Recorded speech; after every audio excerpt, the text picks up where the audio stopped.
ಗುರುವೇ ಸರ್ವಲೋಕಾನಾಂ ವಿಸಜೇ ಭವರೋಗಿಣಾಂ ನಿಧಯೇ ಸರ್ವವಿದ್ಯಾಯಾಂ ದಕ್ಷಿಣಾಮೂರ್ತಯೇ ನಮಃ. ಶ್ರೀ ಗುರುಂ ಪರಮಾನಂದಂ ವಂದೇ ಸ್ವಾನಂದ ವಿಗ್ರಹಂ ಯಸ್ಯ ಸಾನ್ನಿಧ್ಯ ಮಾತ್ರೇನ ಚಿದಾನಂದಾಯತೆ ತನುಃ. ಓಂ ಶ್ರೀ ಗುರುಭ್ಯೋ ನಮಃ. ಪರಮ ಗುರುಭ್ಯೋ ನಮಃ. ಪರತರ ಗುರುಭ್ಯೋ ನಮಃ.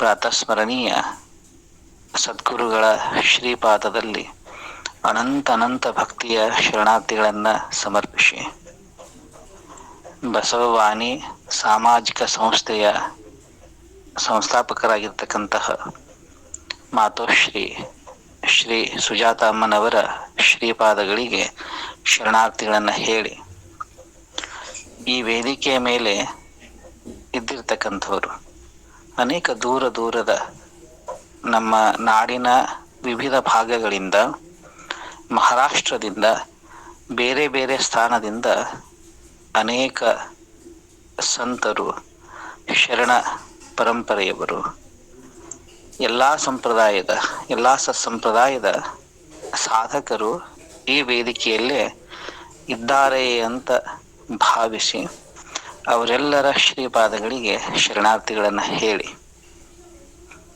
ನಾವು ನಿನ್ನೆ ಪ್ರಾರಂಭ ಮಾಡಿದ್ದು ಅಷ್ಟಾವರಣಗಳು ಅಂತೇಳಿ ನಾನೊಂದು ಮಾತನ್ನ ಮೊದಲ ಕೇಳಿದ್ದೆ. ಏನಪ್ಪಾ ಅಂತಂದ್ರೆ, ಬರೇ ವಚನ ಸಾಹಿತ್ಯವನ್ನು ಆಧಾರವಾಗಿ ಇಟ್ಟುಕೊಂಡು ಮಾತ್ರ ಚಿಂತನೆ ಮಾಡುವುದು ಅಥವಾ ಇಡೀ ಭಾರತೀಯ ತತ್ವಶಾಸ್ತ್ರವನ್ನು ಹಿಡ್ಕೊಂಡು ಎಲ್ಲರ ದೃಷ್ಟಿಕೋನ ಹಿಡ್ಕೊಂಡು ಈ ಒಂದೊಂದು ಶಬ್ದಗಳು ಬರ್ತಾವೆ ಇಲ್ಲಿ, ಗುರು, ಲಿಂಗ, ಜಂಗಮ, ಇವೆಲ್ಲ ಶರಣರು ಕೊಟ್ಟಿರ್ತಕ್ಕಂಥವೇ. ಆದ್ರೆ ಗುರು ಅನ್ನುವಂಥ ಶಬ್ದ ಅದಲ್ಲ, ಇದು ಪ್ರಾಚೀನವಾದಂಥದ್ರಿ. ಇದರ ಬಗ್ಗೆ, ಈ ಗುರು ತತ್ವದ ಬಗ್ಗೆ ಸಮಗ್ರವಾಗಿ ಚಿಂತನೆ ಮಾಡೋನು ಅಥವಾ ವಚನ ಪ್ರಶ್ನೆಯನ್ನ ನಾನು ಮೊದಲು ಮಾಡಿದ್ದೆ. ಅದಕ್ಕೆ ಎಲ್ಲರೂ ಏನ್ ಹೇಳಿದ್ರಪ್ಪ ಅಂತಂದ್ರೆ, ಎಲ್ಲರ ದೃಷ್ಟಿಕೋನದಿಂದ ಗುರುವನ್ನ ನೋಡೋದು, ಕೇವಲ ಒಬ್ಬೊಬ್ಬರ ದೃಷ್ಟಿಕೋನ ಬೇಡ, ಅಷ್ಟು ಜನರ ದೃಷ್ಟಿಕೋನದಲ್ಲೇ ಗುರು ಅಂದ್ರೆ ಯಾರು, ಗುರುವಿನ ಸ್ವರೂಪವೇನು, ಗುರುವಿನ ಲಕ್ಷಣವೇನು ಅನ್ನೋದನ್ನ ಚಿಂತನೆ ಮಾಡೋಣ ಅಂತೇಳಿ ಎಲ್ಲರೂ ಹೇಳಿದ್ದೀರಿ. ಆದ್ದರಿಂದ ನಾನು ನಿನ್ನೆ ವೇದಾಂತ ಪ್ರಕ್ರಿಯೆಯಲ್ಲಿ ಗುರು ತತ್ವದ ವಿವರಣೆಯನ್ನು ಕೊಟ್ಟೀನಿ. ವೇದಾಂತ ಗುರು ಅನ್ನೋದನ್ನ ಹೇಗೆ ಹೇಳ್ತದಪ್ಪ, ಅಲ್ಲಿ ಒಂದು ಮಾತು ಬರೀತಾರ ಅವರು, ನ ಗುರುರಧಿಕಂ ನ ಗುರುರಧಿಕಂ ನ ಗುರು ಅಧಿಕಂ. ಗುರುವಿನಿಗಿಂತ ದೊಡ್ಡವ ಯಾರೂ ಇಲ್ಲ, ಯಾರೂ ಇಲ್ಲ, ಯಾರೂ ಇಲ್ಲ ಅಂತ. ನಾನು ಎಲ್ಲವನ್ನೂ ಹೇಳಿಲ್ಲ, ಸ್ವಲ್ಪ ಒಂದೆರಡು ಶ್ಲೋಕಗಳನ್ನ ಆಧಾರವಾಗಿ ಇಟ್ಕೊಂಡು ನಿನ್ನಿನ ದಿನ ನಾವು ಚಿಂತನೆಯನ್ನ ಮಾಡೀವಿ. ಇವತ್ತು ಇದೇ ಭಾರತ ದೇಶದಲ್ಲಿ ಅನೇಕ ಮಂದಿ ಸಂತರಾಗ್ಯಾರ. ಆ ಸಂತರ ದೃಷ್ಟಿಕೋನದಲ್ಲಿ ಗುರುತತ್ವ ಹೇಗದ ಅನ್ನೋದನ್ನ ಒಂದು ಸ್ವಲ್ಪ ಚಿಂತನೆ ಮಾಡೋಣ. ಇದು 40 ನಿಮಿಷ 45 ನಿಮಿಷದಲ್ಲೇ ಮುಗಿಯುವಂಥದ್ದಂತೂ ಅಲ್ಲ. ಯಾರ್ಯಾರ ಪದರಾಗ ಎಷ್ಟೆಷ್ಟು ಬೀಳ್ತದ, ಅವರು ಭಾಗ್ಯಕ್ಕೆ ಎಷ್ಟೆಷ್ಟು ಸಿಗ್ತದ ಅಷ್ಟನ್ನ ನಾನಂತೂ ಎಲ್ಲ ಹೇಳ್ಬೇಕಂತ ಐತಿ. ಆದ್ರ ಯಾರ್ಯಾರಿಗೆ ಎಷ್ಟೆಷ್ಟು ಲಭ್ಯ ಆಗ್ತದ ಅಷ್ಟಷ್ಟ ಸ್ವೀಕಾರ ಮಾಡೋಣ ಅಂತ ಹೇಳ್ತಾ, ಸಂತರ ದೃಷ್ಟಿಯಲ್ಲೇ ಗುರು. ಸಂತರಂತಂದ್ರೆ ಕೇವಲ ಮಹಾರಾಷ್ಟ್ರದಲ್ಲೇ ಜನಿಸಿ ಭಕ್ತಿ ಚಳವಳಿಯಲ್ಲೇ ಭಾಗವಹಿಸಿ ಜೀವನ್ಮುಕ್ತರಾದಂಥ ಮಹಾಪುರುಷರು ಅಂತ ಇಷ್ಟ ಭಾವಿಸಕ್ ಹೋಗ್ಬೇಡ್ರಿ. ಸಂತರಂತಂದ್ರ ಯಾರಲ್ಲೇ ಸತ್ಯಾಸತ್ಯತೆಯ ಯಥಾರ್ಥ ಜ್ಞಾನದ ಅವರೆಲ್ಲರೂ ಸಂತರು. ಸದಸತ್ ವಿವೇಕ ಕುಶಲಃ, ಯಾರಲ್ಲೇ ಸತ್ಯ ಯಾವುದು ಅಸತ್ಯ ಯಾವುದು, ಅದ್ರ ಸತ್ಯ ಯಾವುದು ಅಸತ್ಯ ಯಾವುದು, ಇದರ ಸರಿಯಾದ ತಿಳುವಳಿಕೆ ಯಾರಿಗದ ಅವರೆಲ್ಲರೂ ಸಂತರು. ಸಂತ ಕಬೀರ ಹೇಳ್ತಾರ ಗುರುವಿನ ಬಗ್ಗೆ ಒಂದು ಮಾತನ್ನ, ತೀರತ್ ನಹಾವೆ एक फल, संत मिले फल चार, सद्गुरु मिले अनंत फल, कहत ಕಬೀರ ವಿಚಾರ ಅಂತ ಕಬೀರದಾಸರ ದೋಹ. ಏನಂತಾರ ಅವರು ಅಂತಂದ್ರೆ, ತೀರತ್ ನಹಾವೆ ಏಕ ಫಲ.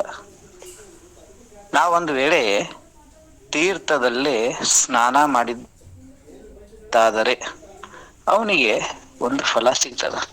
ಯಾವ ಫಲ? ನೀವು ಕೆಲವು ತೀರ್ಥಕ್ಷೇತ್ರದಲ್ಲಿ ಅದರದೊಂದು ಸಾಮರ್ಥ್ಯ ಇರ್ತದರೆ, ಮತ್ತ ಆಯಾಯ ತೀರ್ಥಕ್ಷೇತ್ರದಲ್ಲಿ ಸಾಮರ್ಥ್ಯ ಅದ ಅಂತೇಳಿ ಸಂತರು ಹೇಳ್ಯಾರ, ಶರಣರೂ ಹೇಳ್ಯಾರ. ನೀನ್ ಒಲಿದು ಪಾದವನಿಟ್ಟ ಕ್ಷೇತ್ರವೇ ಸುಕ್ಷೇತ್ರ, ಹೌದಿಲ್ರಿ? ಜಲವೇ ಪಾವನ ತೀರ್ಥ ಅಂತ ಕರೆದಾರ ಅವ್ರು. ಅಂದ್ರ ಸಂತ ಶರಣರ ಪಾದ ಸ್ಪರ್ಶ ಆಯ್ತಂತಂದ್ರೆ ಅದು ಸಾಮಾನ್ಯ ಜಲ ಆಗಿ ಉಳಿಯಂಗಿಲ್ಲ, ಸಾಮಾನ್ಯ ಕ್ಷೇತ್ರ ಇರಂಗಿಲ್ಲ. ಅದು ಅದಕ್ಕ ತೀರ್ಥ ಕ್ಷೇತ್ರ, ಅದಕ್ಕ ತೀರ್ಥ ಅಂತ ಕರೀತಾರೆ. ಹೀಗಿರೋದ್ರಿಂದ ಅಲ್ಲಿ ಒಂದಿಷ್ಟು ಶಕ್ತಿ ಇರ್ತದ. ಯಾವ ಸಾಧಕ, ಯಾವ ಭಕ್ತ ತೀರ್ಥಕ್ಕೆ ಹೋಗ್ತಾನ, ಈಗ ಗಂಗೆ ಹೋಗ್ತಾನ ತಿಟ್ಕೊಂಡ್ರಿ, ಗಂಗೆ ಹೋಗ್ಲಿ, ಕಾವೇರಿ ಸ್ನಾನಕ್ಕೆ ಹೋಗ್ಲಿ, ಅಂತ ಸಾಧಕನಿಗೆ ಒಂದು ಫಲ ಸಿಗ್ತದ. ಅದೇ ಸಂತ ಸಿಕ್ರಂತಂದ್ರೆ ತೀರತ್ ನಹಾವೆ ಏಕ ಫಲ, ಸಂತ ಮಿಲೆ ಫಲ ಚಾರ್. ಅವರ ಸೌಭಾಗ್ಯದಿಂದ ಅವರಿಗೆ ಸಂತರ ದರ್ಶನ ಆಯ್ತಂತಂದ್ರೆ ಅವನಿಗೆ 4 ಫಲಗಳು ಸಿಗ್ತಾವ. ಇವೆರಡನ್ನ ಮಾತು ಹೇಳಿ ಕಬೀರದಾಸರು ಏನ್ ಹೇಳ್ತಾರಂತಂದ್ರೆ, ಸದ್ಗುರು ಮೇಲೆ ಅನಂತ ಫಲ. ತೀರ್ಥಕ್ಕಾಗ್ಲಿ ಒಂದು ಕ್ಷೇತ್ರಕ್ಕಾಗ್ಲಿ ಸ್ವಲ್ಪ ಸ್ವಲ್ಪ ಫಲಗಳಿದ್ದಾವ. ಅದೇ ಸಂತರ ದರ್ಶನದಿಂದ ಅದಕ್ಕಿಂತನೂ ಸ್ವಲ್ಪ ಜಾಸ್ತಿ ಫಲ ಸಿಗ್ತದ. ನಮ್ಮ ಭಾಗ್ಯೋದಯ ಆದಾಗ ಯಾವಾಗ ಸದ್ಗುರುವಿನ ದರ್ಶನ ಆಗುತ್ತೋ ಅವಾಗ ಎಷ್ಟು ಫಲ ಸಿಗ್ತದ ಅಂತಂದ್ರೆ ಅದಕ್ಕೆ ಲೆಕ್ಕಿಲ್ಲ ಅಂತ ಹೇಳ್ತಾರೆ. ಸದ್ಗುರು ಮಿಲೆ ಅನಂತ ಫಲ. ಅನಂತ ಅಂತಂದ್ರ ಅಂತರಹಿತವಾದಂತ ಫಲ, ಅಂತ ಫಲ ಅವನಿಗೆ ಸಿಗ್ತದ.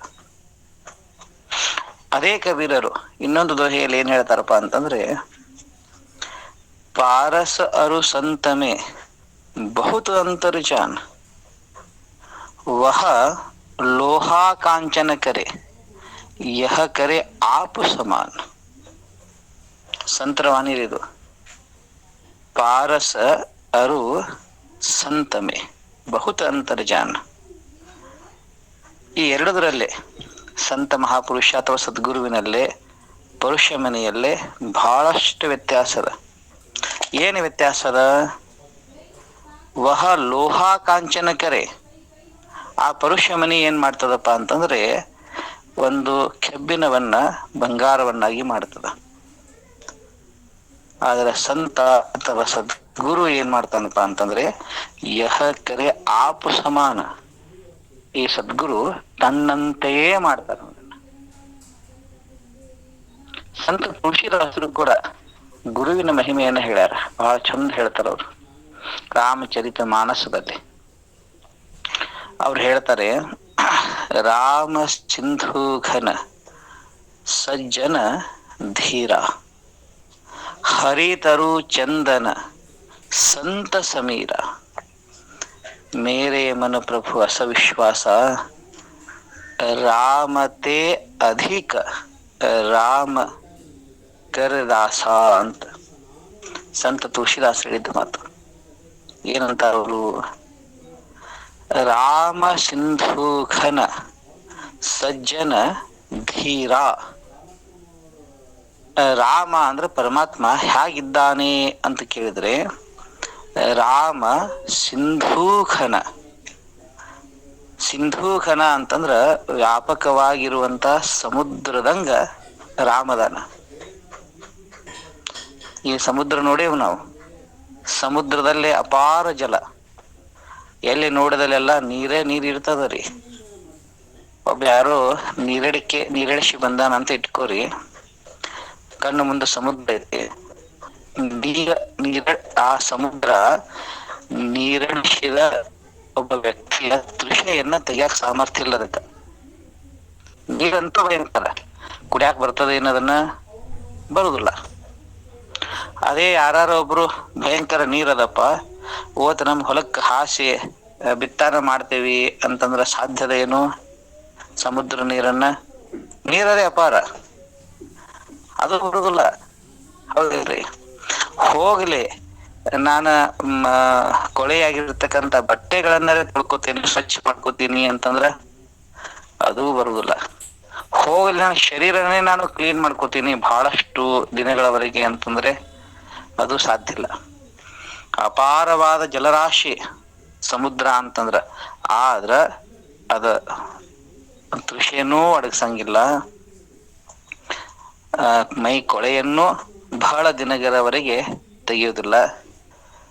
ಅಷ್ಟ ಅಲ್ಲದ ಬಟ್ಟೆಗಳನ್ನ ಸ್ವಚ್ಛ ಮಾಡ್ಕೊಳಕ್ ಬರಂಗಿಲ್ಲ, ಹೊಲಗಳಿಗೆ ಆ ನೀರು ತಂದು ಹಾಸಕ್ಕೂ ಬರಂಗಿಲ್ಲ.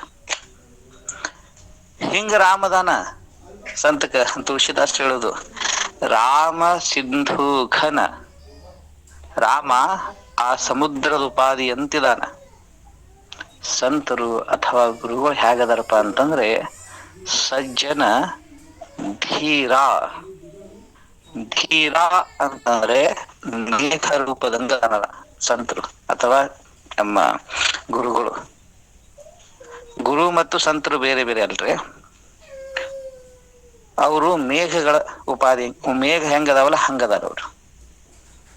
ಏನು ವ್ಯತ್ಯಾಸಪ್ಪ ಅಂತಂದ್ರೆ ನೋಡ್ರಿ, ಈ ಸಮುದ್ರದ ನೀರ ಮೇಘದ ಮೂಲಕವಾಗಿ ಬಂತಪ್ಪ ಅಂತಂದ್ರ ನೀರ್ ಸಮುದ್ರದನ ಆದ್ರೆ ಬರ್ತತಿ ಎಲ್ಲಿಂದ?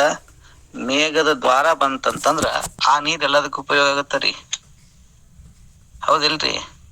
ಅದನ್ನ ಕುಡಿಯಾಕ ಬರ್ತದ, ಅದು ನಮ್ಮ ಬೆಳೆಗಳಿಗೆ ಉತ್ತಮ, ಯಾವುದೇ ಕಾರ್ಯಕ್ಕೆ ಬಳಸಕ್ ಬರ್ತತಿ. ಹೌದಿಲ್ರಿ? ಅಂದ್ರ ಇಲ್ಲಿ ಸಂತ ತುಳಸಿದಾಸ್ ಏನ್ ಹೇಳ್ತಾರೆ? ರಾಮ ಸಿಂಧು ಘನ ಸಜ್ಜನ ಧೀರ. ಇನ್ನೊಂದು ಉದಾಹರಣೆ ಕೊಟ್ಟಾರ ಅವರು, ಹರಿತರು ಚಂದನ ಸಂತ ಹರಿ ತರು ಚಂದನ. ನೋಡ್ರಿ, ಚಂದನದ ವೃಕ್ಷ ಇದ್ದಂಗಂತ ಪರಮಾತ್ಮ. ಹರಿ ಅಂದ್ರ ಪರಮಾತ್ಮ ಹೇಗಿದ್ದಾನವ? ಚಂದನದ ವೃಕ್ಷ ಇದ್ದಂಗ. ಚಂದನದ ವೃಕ್ಷನೂ ಐತಿ, ಆದ್ರೆ ಗಾಳಿ ಇಲ್ಲಾಗಿತ್ತಂತಂದ್ರೆ ಉಪಯೋಗ ಬರುತ್ತರಿ? ಅದು ಸುಗಂಧದಿಂದ ಕೂಡ್ಯದನ್ನೋದು ಗಂಧವಾಹಕದಿಂದ ಗೊತ್ತಾಗೋದು. ಗಂಧವಾಹಕ ಅಂದ್ರ ಗಾಳಿ, ಗಾಳಿಯಿಂದನೇ ನಮಗ ಗೊತ್ತು ಇದು ಸುಗಂಧನೋ ಹೇಗೋ ಅಂತೇಳಿ. ಅದೇ ಇಲ್ಲಾಗಿತ್ತಂತಂದ್ರೆ ಅದಕ್ಕೂ ಬಾತಿಗೆ ಬಾರ್ದಿದ್ದಂಗ್ರಿ. ಹೌದಿಲ್ರಿ? ಇವೆರಡು ಉದಾಹರಣೆಯನ್ನು ಕೊಟ್ಟ ಸಂತ ತುಳಸಿದಾಸರು ಏನ್ ಹೇಳ್ತಾರಂತಂದ್ರೆ, ಮೇರೆ ಮನ ಪ್ರಭು ಅಸ ವಿಶ್ವಾಸ. ಹೇ ಪರಮಾತ್ಮನೇ, ನನ್ನ ಮನುಷ್ಯನಲ್ಲಿ ಹೀಗೆ ವಿಶ್ವಾಸದ ಅಂತಂದ್ರ ರಾಮತೆ ಅಧಿಕ. ಅಂದ್ರ ಭಗವಂತನಿಗಿಂತ ದೊಡ್ಡವ ಯಾರಾದ್ರೂ ಇದ್ದರೆ ಅವ ಯಾರು? ಸಂತಕರ ದಾಸ. ಅವರು ಸಂತರು ಅಥವಾ ಸದ್ಗುರುಗಳು. ಇದು ಸಂತರ ದೃಷ್ಟಿಯಲ್ಲಿ. ಇನ್ನೊಂದು, ಈ ಸಂತರು ಸದ್ಗುರುವನ್ನು ಎಷ್ಟು ಕೊಂಡಾಡ್ಯಾರ ಅಂತಂದ್ರ ಅಷ್ಟು ದೇವರನ್ನು ಸುದು ಕೊಂಡಾಡಿಲ್ರಿ ಅವ್ರು. ನೀವು ಯಾವುದೇ ಗ್ರಂಥವನ್ನು ತಗೋರಿ, ಈಗ ನಮ್ಮಲ್ಲಿ ಸಿಖ್ ಪರಂಪರಾ ಅಂತ ಐತಿ. ಸಿಖ್ ಪರಂಪರೆಯಲ್ಲಿ ಅಲ್ಲಿ ಗುರುವಿಗೆ ಬಹಳ ದೊಡ್ಡ, ದೇವರಿಗೆ ಬಹಳ ದೊಡ್ಡ ಸ್ಥಾನ ಇಲ್ಲ. ಅಲ್ಲಿ ಗುರುವಿಗೆ ಬಹಳ ದೊಡ್ಡ ಸ್ಥಾನ ಅದ ರೀ. ಅಲ್ಲಿ ಇಲ್ಲಿಯವರೆಗಿನೂ ಸುದಕ ಇಷ್ಟ ಪಾವಿತ್ರತೆಯನ್ನು ಕಾಯ್ಕೊಂಡಾರಂದ್ರ ನಾವು ವಚನ ಸಾಹಿತ್ಯಕ್ಕೆ ಅಷ್ಟು ಬೆಲೆ ಕೊಡಂಗಿಲ್ಲ. ನಾವು ಏನಪ್ಪಾ ಬಸವಣ್ಣವ್ರು ಬರ್ದಾರ, ಬಸವಣ್ಣವ್ರು ಬರ್ದಾರ, ಪ್ರಭುದೇವರು ಬರ್ದಾರ ಅಂತ ಬಹಳ ನಿರ್ಲಕ್ಷ್ಯದಿಂದ ನಾವು ವಚನ ಸಾಹಿತ್ಯವನ್ನ ನೋಡ್ತೇವಿ. ಮತ್ತ ಅದ್ರ ಬಗ್ಗೆ ಬಹಳ ಕಮ್ಮಿ ಕಿಮ್ಮತ್ತ ಕೊಡಂಗಿಲ್ಲನ್ರಿ ನೀವು. ಅದ ಸ್ವಲ್ಪ ಇವ್ರನ್ನ ನೋಡ್ರಿ, ಸಿಖ್ರನ್ನ ನೋಡ್ರಿ. ಗುರು ಗ್ರಂಥ ಸಾಹಿಬ, ಅದಕ್ಕೆ ಗುರುವಾಣಿ ಅಂತ ಕರೀತಾರ ಅವರು. ಅದನ್ನೆಷ್ಟು ಪವಿತ್ರ ಸ್ಥಾನದಲ್ಲಿ ಇರ್ತಾರ, ಅದನ್ನೆಷ್ಟು ಚಂದ ಹೊದಿಕೆ ಮಾಡಿರ್ತಾರ. ಅಲ್ಲಿ ಒಂದಿಷ್ಟು ಯಾರ ಇರ್ಲಿ, ಅವ್ನು ಎಂತ ದೊಡ್ಡ ರಾಜನೇ ಇರ್ಲಿ, ಬೇಕಾದ್ರೆ ಮಹಾರಾಜನೇ ಇರ್ಲಿ, ಬೇಕಾದವ್ರು ಇರ್ಲಿ, ಆ ಗುರುವಾಣಿ ಹತ್ರ ಅವ್ನು ಬರ್ಬೇಕಾದ್ರೆ ಅತ್ಯಂತ ಪರಿಶುದ್ಧನಾಗಿ ನಿರ್ಮಲ ಮನಸ್ಸಿಟ್ಕೊಂಡ ಅಹಂಕಾರ ತೆಗೆದು ತಂದೆ ಇಟ್ಟ ಬರ್ಬೇಕು ನಾವು. ಅಂದ್ರೆ ಇಷ್ಟು ಕಿಮ್ಮತ್ತು ದೇವರಿಗೆ ಕೊಡಲಾರದಷ್ಟ ದೊಡ್ಡ ಸ್ಥಾನ ಸಂತರು ಗುರುವಿಗೆ ಕೊಟ್ಟಾರೆ. ದೇವರನ್ನೇ ನಂಬದೇ ಇರುವಂತವ್ರು ಗುರು. ಬಹಳಷ್ಟು ಸಂಪ್ರದಾಯಗಳಿದ್ದಾವ, ಅಲ್ಲಿ ದೇವರ ಬಗ್ಗೆ ಚರ್ಚೆ ನಡೆಯಂಗಿಲ್ಲ, ಆದ್ರೆ ಅಲ್ಲಿ ಗುರುವಿಗೆ ಬಹಳ ದೊಡ್ಡ ಸ್ಥಾನ. ಉದಾಹರಣೆ ಜೈನ ಪರಂಪರ. ಜೈನ ಪರಂಪರೆಯಲ್ಲಿ ದೇವರಿಗೆ ಮಾನ್ಯತೆ ಇಲ್ಲ, ಆದ್ರ ಅರ್ಹಂತ ಅಥವಾ ಗುರುವಿಗೆ ಬಹಳ ದೊಡ್ಡ ಸ್ಥಾನ ಅದ್ರಿ. ಬೌದ್ಧ ಪರಂಪರ ದೇವರಿಗೆ ಮಾನ್ಯತೆ ಇದೆ, ಗುರುವಿಗೆ ದೊಡ್ಡ ಸ್ಥಾನ. ಎಲ್ಲಿ ಯಾವ ಪರಂಪರೆಗೆ ಹೋಗ್ರಿ, ಒಂದೊಂದು ಪರಂಪರೆಯಲ್ಲೇ ದೇವರ ಅಸ್ತಿತ್ವವನ್ನು ಒಪ್ಪುವಂತಹ ಪರಂಪರೆಯಲ್ಲಿಯೂ, ದೇವರ ಅಸ್ತಿತ್ವವನ್ನು ಒಪ್ಪದೇ ಇರುವಂತಹ ಪರಂಪರೆಯಲ್ಲಿಯೂ ಅತ್ಯಂತ ದೊಡ್ಡ ಸ್ಥಾನ ಯಾರಿಗಾರು ಕೊಟ್ಟಿದ್ರಂತಂದ್ರೆ ಅದು ಗುರುಗಳಿಗೆ ಕೊಟ್ಟಾರ. ಹಿಂಗಾಗಿ ಗುರು ತತ್ವ ಬಹಳ ಸಣ್ಣದಲ್ಲ, ಅದು ಬಹಳ ವಿಶಾಲದ ವ್ಯಾಪಕದ. ನಾವು ಗುರು ತತ್ವವನ್ನು ಸರಿಯಾಗಿ ತಿಳ್ಕೊಬೇಕಾದ್ರ ನಮ್ಮ ಬುದ್ಧಿಯನ್ನ ಅದ್ರೊಳಗೆ ಕೆಲವು ಭ್ರಾಂತಿಗಳನ್ನ ತುಂಬ್ಕೊಂಡ್ ಹೋಗ್ತೇವೆ ನಾವು, ಅದೆಲ್ಲವನ್ನ ತೆಗೆದು ದಂಡಿ ಇಡಬೇಕು. ಅಂದಾಗ ಗುರು ತತ್ವ ನಮಗೆ ತಿಳಿದು ಬರ್ತದೆ. ಇರ್ಲಿ, ಒಂದಿಷ್ಟು ನಾವೀಗ ಮಹಾರಾಷ್ಟ್ರದ ಸಂತರ ಮೂಲಕ ಗುರು ತತ್ವವನ್ನು ತಿಳ್ಕೊಳಕ್ ಪ್ರಯತ್ನ ಮಾಡೋಣ್ರಿ. ಬಹುಶಃ ಇದು ಇವತ್ತು ಮುಗಿತದನೋ ಇಲ್ಲೋ ಗೊತ್ತಿಲ್ಲ, ಒಂದೆರಡು ದಿವಸ ಜಾಸ್ತಿ ಆದ್ರೂ ನಾನು ಗುರು ತತ್ವದ ಬಗ್ಗೆ, ನಾನು ಹುಟ್ಟಿದ್ದ ಗುರುವಿನ ಬಗ್ಗೆ ಹೇಳಾಕ್ರಿ. ನಾವು ಗುರುವಿನ ಸೇವಕರು, ನಮ್ಗೆ ದೇವ್ರದ್ದು ಗುರು ಗೋವಿಂದ ದೋಗು ಕಡೆ ಕಾಕೇಲಾಗು ಪಾಯ್ ಅಂತ ನಾನು ಕೇಳಿದ್ರನು, ನಾನು ಕಬೀರದಾಸರು ಹೇಳಿದ್ರಂಗ ದೇವರ ನೀರಲ್ಲೇ ದಂಡಿಗೆ ನಾವು ಗುರುವಿನ ಪಾದ ಹಿಡಿತೀವಿ ಅಂತ ಹೇಳ್ತೇವೆ. ಇರ್ಲಿ, ಸಂತರ ದೃಷ್ಟಿಯಲ್ಲೇ ಗುರು ಅಂದ್ರೆ ಹೇಗಿದ್ದಾನಪ್ಪ, ಗುರುವಿನ ಮಹಿಮಾ ಏನು, ಗುರುವಿನ ಸ್ವರೂಪ ಏನು ಅನ್ನೋದು ನೋಡೋದಾದ್ರ, ಸಂತ ಜ್ಞಾನೇಶ್ವರ ಮಹಾರಾಜರು, ಇವತ್ತು ಸಂತ ಜ್ಞಾನೇಶ್ವರ ಮಹಾರಾಜರ ದೃಷ್ಟಿಕೋನದಲ್ಲೇ ಗುರುವನ್ನ ನೋಡೋಣ. ಎಲ್ಲರ ದೃಷ್ಟಿಕೋನದಲ್ಲಿ ಒಳಗೆ ಬರ್ತದೆ. ಸಂತ ಜ್ಞಾನೇಶ್ವರ ಮಹಾರಾಜರ ದೃಷ್ಟಿಕೋನ, ಸಂತ ನಾಮದೇವರ ಮಹಾರಾಜರ ದೃಷ್ಟಿಕೋನ, ಸಂತ ಏಕನಾಥರ ದೃಷ್ಟಿಕೋನ, ತುಕಾರಾಮರ ದೃಷ್ಟಿಕೋನ, ಅದ್ಭುತ ಹೇಳ್ಯಾರ ಗುರುವಿನ ಬಿಟ್ಟವ್ರು. ಅವೆಲ್ಲ ಕೇಳ್ಬೇಕ್ರಿ. ಅಂದಾಗ ನಮ್ಮಲ್ಲಿ ಗುರುವಿನ ಮೇಲೆ ಭಕ್ತಿ ಜಾಸ್ತಿ ಆಗ್ತದ, ಗುರು ಅಂದ್ರೆ ಯಾರು ಅನ್ನೋದು ಗೊತ್ತಾಗ್ತದ್ರಿ. ಒಂದಿಷ್ಟು ಜ್ಞಾನೇಶ್ವರ ಮಹಾರಾಜರು ಹೇಳಿದನ್ನ ನೋಡ್ರಿ. ಇವತ್ತು ಅವರು ಜ್ಞಾನೇಶ್ವರಿ ಒಳಗ ಗುರುವಿನ ಸ್ತೋತ್ರವನ್ನ ಮಾಡ್ಯಾರ. ಒಂದು ನಾಲ್ಕು ಲೈನದ ಸ್ತೋತ್ರ. ಏನಂತಾರ ಅವರು? ಮಜ ಹೃದಯ ಸದ್ಗುರು ಜೇ ತಾಯಿಲೋ ಹಾ ಸಂಸಾರ ಪುರು ಮನೋನಿ ವಿಶೇಷೆ ಅತ್ಯಾಧರು ವಿವೇಕಾವರಿ जैसे डोळ्या अंजन बेते ते वेळी दृष्टीसी पांथा फुटे मग वास पाहिजे जेते प्रगटे महानिधी का चिंतामणी झालिया हाती सदा विजय वृत्ती मनोरथी तैसा मी पूर्ण कामो ಶ್ರೀ ನಿವೃತ್ತಿ ಜ್ಞಾನದೇವೋ ಮನೆ.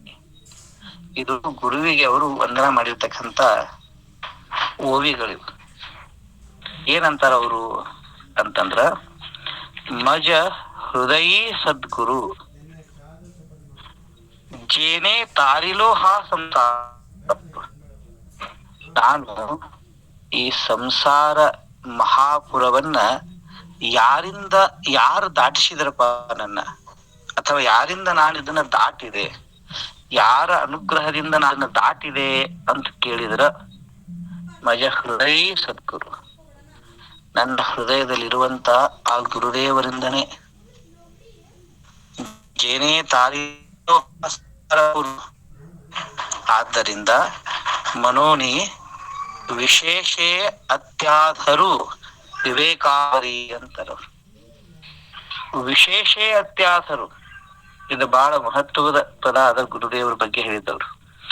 ವಿಶೇಷವಾಗಿ ಅತ್ಯಾಧಾರದಿಂದ ಮತ್ ಇನ್ನೊಂದು ಮಾತನ್ನು ಬಳಸ್ಯಾರ ಅವರು, ವಿವೇಕಾವರಿ, ವಿವೇಕದಿಂದ ನಾನು ಅವರಿಗೆ ವಂದಿಸ್ತೀನಿ. ಉದಾಹರಣೆ ಕೊಡ್ತಾರೆ, ಜೈಸೆ ಡೋಳ್ಯಾ ಅಂಜನ ಬೇಟೆ ते वेळी दृष्टीसी पांठा पुटे मग वास पाहिजे जे मग वास पाहिजे तेथ प्रगटे ಮಹಾನಿಧಿ ಅಂತ. ಈ ಕಣ್ಣಿಗೆ ಅಂಜನವನ್ನ ಹಾಕಿದ್ರ, ಆಗಿನ ಕಾಲದ ವೈದ್ಯ ಪದ್ಧತಿ ಇರೋದು. ಕೆಲವೊಂದಿಷ್ಟು ಏನಾರ ದೃಷ್ಟಿಗಳಾಗಿದ್ದು ಅಂತಂದ್ರೆ ಅಂಜನಗಳನ್ನ ನಿರ್ಮಾಣ ಮಾಡ್ತಿದ್ರ ಅವಾಗ. ಅಂಜನ ನಿರ್ಮಾಣ ಮಾಡಿ, ಅಂಜನ ಅಂದ್ರೆ ಔಷಧಿ, ಔಷಧಿಯನ್ನ ನಿರ್ಮಾಣ ಮಾಡಿ ಕಣ್ಣಿಗೆ ಹಾಕ್ತಿದ್ರಿ. ಸಂತ ಜ್ಞಾನೇಶ್ವರ ಮಹಾರಾಜರು ಹೇಳ್ತಾರೆ, ಯಾವ ಪ್ರಕಾರ ದೋಷಯುಕ್ತವಾದಂತ ಕಣ್ಣಿಗೆ ಹಾಕಿದ್ರ ಅಲ್ಲೇ ಆ ದೃಷ್ಟಿಗೆ ಏನು ಅವರೋಧದಲ್ಲ, ಅದನ್ನ ಏನ್ ದೃಷ್ಟಿಗೆ ನಿರೋಧಕ ಆಗಿರ್ತಕ್ಕಂಥ ಅಂಶವನ್ನ ಆ ಅಂಜನ ತೆಗೆದು ಬಿಡ್ತದ. ಅದು ಅವಾಗ ಏನಾಗ್ತದಪ್ಪ ಅಂತಂದ್ರೆ ನಮಗ್ ವಸ್ತು ಸ್ಪಷ್ಟವಾಗಿ ಗೋಚರ ಆಗ್ತದ. ಹಾಗೇ ಏನಂತಾರ ಅವರು, ಕಾ ಚಿಂತಾಮಣಿ ಜಾಲಿಯಾ ಹಾತಿ ಸದಾ ವಿಜಯ ವೃತ್ತಿ ಮನೋರಥಿ. ಇದೊಂದು ಉದಾಹರಣೆ ಕೊಟ್ಟಾರ. ಯಾರ ಕೈಯೊಳಗ ಚಿಂತಾಮಣಿ ಅದಂತ ತಿಳ್ಕೊರಿ. ಚಿಂತಾಮಣಿ ಅಂತಂದ್ರೆ ಯಾವ ವಸ್ತುವನ್ನ ನಾವು ಚಿಂತಿಸ್ತೀವಿ ಅದು ಸಿಗುವಂತದ್ದು. ಕೈಯಾಗ ಚಿಂತಾಮಣಿ ಇತ್ತಂತಂದ್ರ ಸದಾ ವಿಜಯ ವೃತ್ತಿ ಮನೋರಥಿ, ಅವನ ಮನುಷ್ಯನ ಏನು ಬೇಕೋ ಅದೆಲ್ಲವೂ ಪ್ರಾಪ್ತಿ ಆಗ್ತದ. ಹಾಗೆ ತೈಸಾಮಿ ಪೂರ್ಣ ಕಾಮ ಶ್ರೀ ನಿವೃತ್ತಿ ಜ್ಞಾನದೇವೋ ಮನೆ. ಹಾಗಿದ್ದಾರ ನನ್ನ ಗುರುದೇವರು. ಗುರುವಿನ ಬಗ್ಗೆ ಅವ್ರು ಬಹಳ ಚಂದ ಹೇಳ್ಯಾರ್ರಿ. ಆಥ ಉಪಾಯವನ್ನು ವಸಂತು. ಸ್ವಲ್ಪ ಮಸ್ತ್ ಅದಾವ ಓವಿ. ಸ್ವಲ್ಪ ಜ್ಞಾನೇಶ್ವರ ಬಗ್ಗೆ ಹೇಳಬೇಕಂತ ಐತಿ, ಚಂದ ಕೇಳ್ರಿ. ಆಥ ಉಪಾಯವನ ವಸಂತು ಜೋ ಆಜ್ಞೇಚ ಆಹೇವ ತಂತು ಅಮೂರ್ತಾಚಿ ಪರಿಮೂರ್ತು ಕಾರುಣ್ಯಾಚ. ಇದು ಗುರುವಿನ ಲಕ್ಷಣ. ಇದು ಗುರು ಅಂದ್ರೆ ಯಾರು? ಆಥ ಉಪಾಯವನ ವಸಂತು ಶಬ್ದ ಬಹಳ ಚಂದ ಪ್ರಯೋಗ ಮಾಡ್ಯಾರ ಅವ್ರು. ಉಪಾಯವನ ವಸಂತು, ವಸಂತ ಋತು ಇದ್ದಂಗಂತ ಗುರು. ಎಂತ ಎಂತ ವಸಂತ? ಉಪಾಯ ಅನ್ನುವಂತ ವಸಂತ. ಅನೇಕ ಅವನಲ್ಲಿ ಉಪಾಯಗಳಿದ್ದಾವ. ಉಪಾಯ ವನ, ಉಪಾಯ ಅನ್ನುವಂತ ವನಕ್ಕ ಆತ ವಸಂತ ಗುರುದೇವ್ ಅಂತದ್ರಿ. ಈಗ ಒಂದು ವನ ಅದ ಅಂತ ಇಟ್ಕೋರಿ. ಆ ವನದಲ್ಲಿ ವಸಂತ ಕಾಲ ಬತ್ತಂತಂದ್ರ ಮಾತ್ರ ಎಲ್ಲಾ ಚಿಗುರ್ತದರಿ, ಹೌದಿಲ್ರಿ? ವಸಂತ ಇಲ್ಲಾಗಿತ್ತಂತಂದ್ರೆ, ವಸಂತ ಋತು ಬರ್ಲಿಲ್ಲ ಅಂತಂದ್ರ ಎಲ್ಲಾ ಎಲಿ ಬಾಡಿ ಗಿಡದಾಗ ಏನು ಇರಂಗಿಲ್ಲ, ಹೌದಿಲ್ರಿ? ಹಾಗೆ ಶ್ರೀ ಗುರು ಅಂತಂದ್ರೆ ಹೇಗದನಪ್ಪ, ಉಪಾಯ ಅನ್ನುವಂತ ವನಕ್ಕ ಅನೇಕ ಸಾಧನ, ಉಪಾಯ ಅಂದ್ರೆ ಇಲ್ಲಿ ಸಾಧನೆಗಳು, ಅನೇಕ ಸಾಧನೆಗಳನ್ನುವಂತ ವನ ಇದ್ದಂಗದು. ಕಾಡಕ್ಕ ವಸಂತು ಗುರು ಅಂತಂದ್ರ ಅವೆಲ್ಲ ಉಪಾಯಗಳ ವನಕ್ಕ ಅಥವಾ ಕಾಡಿಗೆ ಗುರು ಅಂದ್ರ ವಸಂತ ಇದ್ದಂಗ, ವಸಂತ ಋತು ಇದ್ದಂಗ್ರಿ. ಜೋ ಆಜ್ಞೇಚ ಆಹೇವ ತಂತು, ಇದು ಬಹಳ ಮುಖ್ಯವಾದ ಮಾತು. ಆಜ್ಞೇಚ ಆಹೇವ ತಂತು. ಆಹೇವ ತಂತು ಅಂತಂದ್ರ ಮಂಗಳಸೂತ್ರ, ಆಜ್ಞೇಯ ಮಂಗಳಸೂತ್ರ ಅಂತ.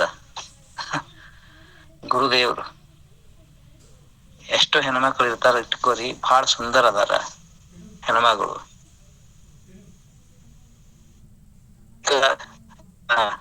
ಅಲ್ಲಿಂದ ಸುಚಿತ್ರ ಆಗಿದ್ದಾಳ ಅಂತನೂ ಇಟ್ಕೊ. ಆದ್ರ ಈ ಮಂಗಲ ಸೂತ್ರ ಅಂತ ಏನೈತಲ್ಲ, ಈ ಮಂಗಲ ಸೂತ್ರ ಇಲ್ಲಾಗಿತ್ತಂತಂದ್ರೆ ಹೌದಿಲ್ರಿ, ನಮಗ್ ಗೊತ್ತದರಿ. ಅದ್ರ ಬಗ್ಗೆ ಏನು ಹೇಳೋ ಅವಶ್ಯಕತೆ ಇಲ್ಲ. ಜೋ ಆಜ್ಞೇಚ ಆಹೇವತಂತು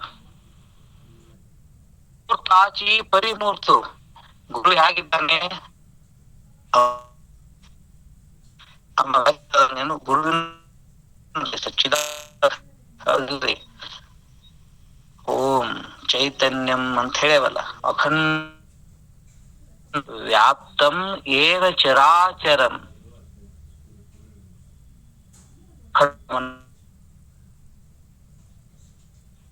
ಅಚರ ಪರಬ್ರಹ್ಮವನ್ನ ದರ್ಶಿಸುವವ ಯಾರಿದ್ದಾನ, ಪರಬ್ರಹ್ಮ ಸ್ವರೂಪನೇ ಯಾರಾಗಿದ್ದಾನ, ಅವ ಶ್ರೀ ಗುರು. ಹೌದಿಲ್ರಿ. ಅವನಿಗೆ ಮೂರ್ತ ಇಲ್ಲ, ಅಂದ್ರೆ ಅವ ವ್ಯಕ್ತ ಇಲ್ಲ,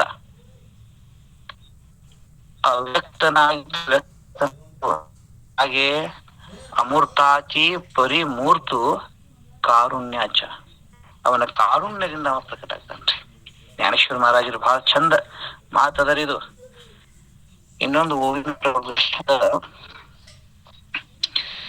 ಜಯಾಚೇನಿ ಕೃಪಾ ತುಷಾರೆ ಪರತಲೆ ಅವಿದ್ಯೇಚಿ ಮೋಹರೆ ಪರಿಣಾಮೆ ಅಪಾರೆ ಬೋಧಾಮೃತೆ. ಸಂತ ಜ್ಞಾನೇಶ್ವರ ಮಹಾರಾಜರು ಬಹಳ ಅದ್ಭುತ ಮಾತನ್ನ ಹೇಳ್ಯಾರಿದ್ರು. ಜಯಾಚೇನಿ ಕೃಪಾ ತುಷಾರೆ. ಕೃಪಾ ತುಷಾರೆ, ತುಷಾರೆ ಅಂತಂದ್ರೆ ಸಣ್ಣ ಲವಲೇಶ. ಯಾರ ಒಂದು ಕೃಪಾ ಅನ್ನುವಂತ ಸಣ್ಣ ಲವಲೇಶ ಬಹಳ ದೊಡ್ಡದಲ್ರಿ. ಜಯಾಚೇನಿ ಕೃಪಾ ತುಷಾರೆ ಅಷ್ಟಾಯ್ತಂತಂದ್ರೆ ಏನಾಗುತ್ತೆ ಗೊತ್ತೇನ್ರಿ? ಪರತಲೆ ಅವಿದ್ಯೇಚೆ ಮೊಹರೆ. ಅವನ ಕೃಪಾ ಅನ್ನೋ ಒಂದು ಸಣ್ಣ ಸಣ್ಣ ಕೃಪಾ, ಯಾರ ಕೃಪಾ ಲವಲೇಶ ಅಂತಾನು ಕೂಡ ಕರಿಬಹುದು. ಆ ಗುರುದೇವರ ಒಂದು ಕೃಪಾ ಲವಲೇಶ ಕೂಡ ಆಯ್ತಂತಂದ್ರೆ ಪರತಲೆ ಅವಿದ್ಯೇಚೆ ಮೊಹರೆ, ಅಜ್ಞಾನ ಅಜ್ಞಾನದ ಕಾರ್ಯ ಅದು ಹಿಂದೆ ಬಿದ್ದು ಬಿಡ್ತದ, ಹಿಂದೆ ಹೋಗ್ಬಿಡ್ತದ್ರಿ. ಅದು ಅವಿದ್ಯಾ ಅವಿದ್ಯಾಕೃತ ಕಾರ್ಯ ಅದು ಹೋಗೇ ಬಿಡ್ತದ, ಬರೀ ಆತನ ಕೃಪೆಯಿಂದ ಮಾತ್ರ. ಪರಿಣಾಮ ಏನಾಗ್ತದ? ಪರಿಣಾಮೇ ಅಪಾರೆ ಬೋಧಾಮೃತೆ. ಅವಾಗ ಏನಾಗ್ತದಪ್ಪ ಅಂತಂದ್ರೆ ಬೋಧಾಮೃತದ ಪರಿಣಾಮ ಪ್ರಾಪ್ತಿ ಆಗ್ತದ. ಆನಂದದ ಸಾಗರವೇ ಅವ ಆಗ್ತಾನ. ಅವ್ರು ಹೇಳ್ತಾರ, ಗುರು ಏನ್ ಮಾಡ್ತಾನಪ್ಪ ಅಂತಂದ್ರ ವೇದ್ಯ ದೇತಾ ಮಿತಿ. ಇದು ಭಾರಿ ಮಾತದ. ವೇದ ಕುಹಿ ಸ್ವೇ ಪೋಟಿ ತರಿ ನವಹೇಚಿ ಉಸಿಟಿ ಜಿಟಿ ಜಯಾಚಿ. ಏನ್ ಅದ್ಭುತ ಮಾತನ್ನು ಬರೀತಾರ ಜ್ಞಾನೇಶ್ವರರು. ವೇದ್ಯ ದೇತಾ ಮಿತಿ ವೇದ ಕುಹಿ ಸ್ವೇ ಪೋಟಿ. ಹಾಗಂದ್ರೆ ಏನ್ ಗೊತ್ತೇನ್ರಿ? ಯಾರು ಯಾವ ಸಾಧಕ ಗುರುವಿನ ಸಮೀಪ ಹೋಗ್ತಾನಲ್ಲ, ವೇದ್ಯ ಅಂದ್ರ ಆ ಗುರು, ನೇಯ ರೂಪವಾಗಿರ್ತಕ್ಕಂಥ ಗುರು ಏನ್ ಮಾಡ್ತಾನ? ದೇತಾ ಮಿತಿ ವೇದ ಕುಹಿ ಸ್ವೇ ಪೋಟಿ. ಆ ಅವನ ಸಮೀಪ ಬಂದವನ ಅವ ಕೊಂದ ಬಿಡ್ತಾನಂತರಿ. ವೇದ್ಯ ದೇತಾ ಮಿತಿ. ಮಿತಿ ಅಂದ್ರೆ ಸಾಯಾಗ ತಯಾರಿದ್ದವ್ರು ಗುರುವಿನ ಸಮೀಪ ಬರ್ಬೇಕು. ಅಲ್ಲಿ ಜೀವಂತಿಕೆ ಇಲ್ಲ, ನೀವು ಸಾಯ್ಬೇಕು, ಅವ್ರು ಕೊಲ್ತಾರ. ವೇದ್ಯ ತೇತಾ ಮಿತಿ ವೇದ ಕೈ ಸ್ವೇ ಪೋಟಿ. ತನ್ನೊಳಗ ನಿಮ್ಮನ್ನು ತಗೊಂಡು ಬಿಡ್ತಾರ. ಎಲ್ ತಗೊಂತಾರ? ವೇದ ಕುಹಿ ಸ್ವೇ ಪೋಟಿ. ಪೋಟಿ ಅಂದ್ರೆ ಹೊಟ್ಟಿ ಒಳಗ ಅವನ ಶಿಷ್ಯನನ್ನ ನುಂಗಿ ಬಿಡ್ತಾರಂತರಿ ಜ್ಞಾನೇಶ್ವರ ಮಹಾರಾಜರು ಹೇಳೋದಿದು. ಹಿಂಗ ಆಗತ್ತ. ನಾನು ಶ್ರೀಧರ ಅದಂತ ಇಟ್ಕೋರಿ. ನಾನು ಶ್ರೀಧರ ಹೋದೆಪ್ಪ ಜ್ಞಾನೇಶ್ವರರ ಹತ್ರ. ನಾನು ಯಾವಾಗ ಜ್ಞಾನೇಶ್ವರರ ಹತ್ರ ಹೋಗ್ತೀನಿ, ಜ್ಞಾನೇಶ್ವರರು ನನ್ನನ್ನು ನುಂಗಿ ಬಿಡ್ತಾರ. ಆಗೋದು ಹೀಗೆ. ಅಲ್ಲಿ ಶ್ರೀಧರ್ಗೆ ಅಸ್ತಿತ್ವನೇ ಇಲ್ಲ. ಅಲ್ಲಿ ಯಾರು ಇರ್ತಾರಪ್ಪ ಅಂತವ್ರ ಅವರೇ. ನೀವು ಹೋಗ್ರಿ ಬಸವಣ್ಣನವ್ರ ಹತ್ರ ಹೋಗ್ರಿ. ಬಸವಣ್ಣನವ್ರ ಹತ್ರ ನೀವು ಹೋದಾಗ ಬಸವಣ್ಣನವರು ನಿಮ್ಮನ್ನ ನುಂಗಿ ಬಿಡ್ತಾರ. ಅಲ್ಲಮ ಪ್ರಭುದೇವರು ನಮ್ಮನ್ನ ನುಂಗೇ ಬಿಡ್ತಾರ. ಒಂದು ವೇಳೆ ಒಂದು ಮಾತನ್ನ ಹೇಳ್ತೀನಿ, ನೆಟ್ಕೋರಿ. ಒಂದು ವೇಳೆ ಬಸವಣ್ಣನವರ ಸಮೀಪ ಹೋಗಿ, ಅಲ್ಲಮ ಪ್ರಭುದೇವರ ಸಮೀಪ ಹೋಗಿ, ಅಥವಾ ಜ್ಞಾನೇಶ್ವರರ ಸಮೀಪ ಹೋಗಿ ಇನ್ನ ನಾನು ಜೀವಂತ ಅದೀನಿ ಅಂತಂದ್ರ ಇನ್ನ ಹೋಗಿಲ್ಲ ಅಂತ ಅರ್ಥ. ನಾನ್ ಜೀವಂತ ಅದೀನಿ ಶಬ್ದ ಅರ್ಥ ಮಾಡ್ಕೊರಿ. ನಾನ್ ಜೀವಂತ ಅದೀನಿ ಅಂತಂದ್ರ ಇನ್ನ ಗುರು ಭೇಟಿಯಾಗಿಲ್ಲ, ಗುರುವಿನ ದರ್ಶನ ಆಗಿಲ್ಲ. ಗುರು ಹೋದಾಗ ನಾನು ಹೋಗಿ ನೀನ್ ಆಗ್ತೀನಿ. ಇದು ಅಲ್ಲಿ ನಡೀತದ ರೀ. ವೇದ್ಯಾತೇತ ಮಿತಿ ವೇದಕ್ಕೂ ಹಿ ಸ್ವೇ ಪೂಟಿ. ಯಾರ ವೇದಕ್ಕೂ ಅಂದ್ರ ಶಿಷ್ಯ ತಿಳ್ಕೊಳಕ್ ಬಂದವ ಗುರುವಿನ ಸಮೀಪ ಬಂದ ಅಂತಂದ್ರೆ ಅವನು ನುಂಗಿ ಬಿಡ್ತಾರ. ಅವ್ರು ಹೆಂಗ್ ನೋಡ್ತಾರ, ನುಂಗ್ತಾರ ಗೊತ್ತನ್ರಿ? ತರಿ ನವೇಚೆ ಉಷಿತಿ ದಿಟಿ ಜಯಾಚೆ. ಕಣ್ಣಿನಿಂದ ನುಂಗ್ತಾರ, ಎಂಜಿಲಾಗಂಗಿಲ್ಲ. ಶಿಷ್ಯನನ್ನ ತಿಂದ ಬಿಡ್ತಾರ, ಆದ್ರ ಬಾಯಿ ಎಂಜಿಲಾಗಂಗಿಲ್ಲ. ಕಣ್ಣಿನಿಂದ ನುಂಗಿ ಬಿಡ್ತಾರ. ಇದು ಜ್ಞಾನೇಶ್ವರರು ಹೇಳೋದು ಅದ್ಭುತ ಮಾತಿಲ್ಲ. ಇನ್ನೊಂದು ಮಾತದ ಹೇಳ್ತಾರ ಅವರು, ಇದನ್ನ ಜಗತ್ತಿನ್ಯಾಗ ಯಾವ ತತ್ವಜ್ಞಾನಿನೂ ಹೇಳಿಲ್ಲ. ನಾನು ಬಹಳ ಎಚ್ಚರ ಪೂರ್ವಕವಾಗಿ ಹೇಳುವಂತ ಮಾತು. ಜಾಗತಿಕ ತತ್ವಜ್ಞಾನಿಗಳಲ್ಲೇ ಈ ಇವ್ರೇನ್ ಹೇಳ್ತಾರಲ್ಲ, ಈ ಮಾತನ್ನ ಯಾರು ಹೇಳಿಲ್ಲ. ನನ್ನ ಅಧ್ಯಯನದ ಮೇರೆಗೆ ಹೇಳಿದ್ರ ಯಾರಾದ್ರೂ ಸ್ವಲ್ಪ ಹೇಳ್ರಿ, ನಾನು ಅದನ್ನ ತಿಳ್ಕೊಂತೀನಿ. ಜಯಾಚೇನಿ ಸಾವಾಯೆ ಹೇಳ್ತಾರ ಅವರು. ಈ ಮಾತೆಲ್ಲಾರು ಹೇಳ್ಯಾರ. ಜಯಾಚೇನಿ ಸಾವಾಯೆ ಜೀವು ಬ್ರಹ್ಮ ಉಪರಲಾಹೆ. ಇದು ಎಲ್ಲಾರು ಈ ಮಾತನ್ನ ಎಲ್ಲಾರು ಹೇಳ್ಯಾರ. ಇನ್ನೊಂದು ಹೇಳಿಲ್ಲ ಅನ್ನೋದು ಯಾವ್ದು ಗೊತ್ತೇನ್ರಿ? ಬ್ರಹ್ಮ ತೃಣಾತಳಿ ಜಾಯೆ ಉದಾಸೆ ಜೇನೆ. ಇದನ್ನ ಯಾರು ಹೇಳಿಲ್ಲ. ಇದು ಇಷ್ಟೇ ಸತ್ಯದ. ನಾವೆಲ್ಲರೂ ಪ್ರಾಮಾಣಿಕವಾಗಿ ಈ ಮಾತನ್ನ ನಮ್ಮ ಜೀವನದಲ್ಲಿ ಅಳವಡಿಸ್ಕೋಬೇಕು, ಸದಾ ಎಚ್ಚರಿಕೆಯಿಂದ ಇಟ್ಕೋಬೇಕು. ಏನ್ ಹೇಳ್ತಾರ ಜ್ಞಾನೇಶ್ವರರು ಅಂತಂದ್ರ, ಜಯಾಚೇನಿ ಸಾವಾಯೆ, ಯಾರ ಸಹವಾಸದಿಂದ, ಸಾವಾಯೆ ಅಂದ್ರೆ ಸಹವಾಸ, ಯಾರ ಸಹವಾಸದಿಂದ ಜೀವು ಬ್ರಹ್ಮ ಉಪರಲಾಹೆ, ಜೀವ ಬ್ರಹ್ಮಕ್ಕಿಂತ ದೊಡ್ಡವಾಗ್ತಾನ, ಬ್ರಹ್ಮವೇ ಆಗ್ತಾನ ಅಂತ ಹೇಳ್ತಾರ. ಅದ್ರ ಜ್ಞಾನೇಶ್ವರ ಹೇಳ್ತಾರ್ರಿ, ಜೀವು ಬ್ರಹ್ಮ ಉಪರಲಾಹೆ, ಬ್ರಹ್ಮದಕ್ಕಿಂತ ದೊಡ್ಡವಾಗ್ತಾನ ಜೀವ. ಬರೇ ಅವ್ರ ಸಹವಾಸದಿಂದ, ಏನ್ ಅವಶ್ಯಕತೆ ಇಲ್ಲ, ಬರೇ ಸಹವಾಸ. ಜಯಾಚೇನಿ ಸಾವಾಯೆ ಜೀವು ಬ್ರಹ್ಮ ಉಪರಲಾಹೆ. ಇನ್ನೊಂದು ಮಾತದ ಅವ್ರದ್ದು, ಬ್ರಹ್ಮ ತೃಣಾತಳಿ ಜಾಯೆ ಉದಾಸೆ ಜೇನೆ. ಈ ಮಾತು ಯಾವಾಗಲೂ ಎದ್ಯಾಗ ಬರೆದಿಟ್ಕೋರಿ. ಜೇನೆ ಉದಾಸೆ ಬ್ರಹ್ಮ ತೃಣಾತಳಿ ಜಾಯೆ. ಜಗತ್ತಿನೊಳಗ ನಿಯಮ ಏನದಪ್ಪ ಅಂತಂದ್ರೆ, ಎಲ್ಲಾರು ಹೇಳಿದ್ದ ಏನ್ ಹೇಳ್ತಾರ, ಯಾರಿಗೆ ಬ್ರಹ್ಮಜ್ಞಾನ ಆಯ್ತು ಅಂತಂದ್ರ ಮುಗಿತು. ಹೌದಿಲ್ರಿ? ಬ್ರಹ್ಮಜ್ಞಾನ ಆಯ್ತಂದ್ರ ಮುಗಿತು, ಕೃತಕೃತ್ಯನಾದ ಅವ, ಮುಗಿದ್ ಹೋಯ್ತಪ್ಪ ಒಂದು. ಹೌದಿಲ್ರಿ? ಪೂರ್ಣ ಕಾಮನಾದ, ಕೃತಕೃತ್ಯನಾದ, ಅವನಿಗೆ ಏನ್ ಮಾಡುವಂತದ್ದೇನು ಬಾಕಿ ಉಳಿದಿಲ್ಲ ಅಂತ ಎಲ್ಲರೂ ಹೇಳ್ಯಾರ. ಹೌದಿಲ್ರಿ? ಜೀವ ಬ್ರಹ್ಮನಾದ ಮೇಲೆ ಇನ್ನೇನು. ಆದ್ರ ಜ್ಞಾನೇಶ್ವರರು ಹೇಳ್ತಾರ,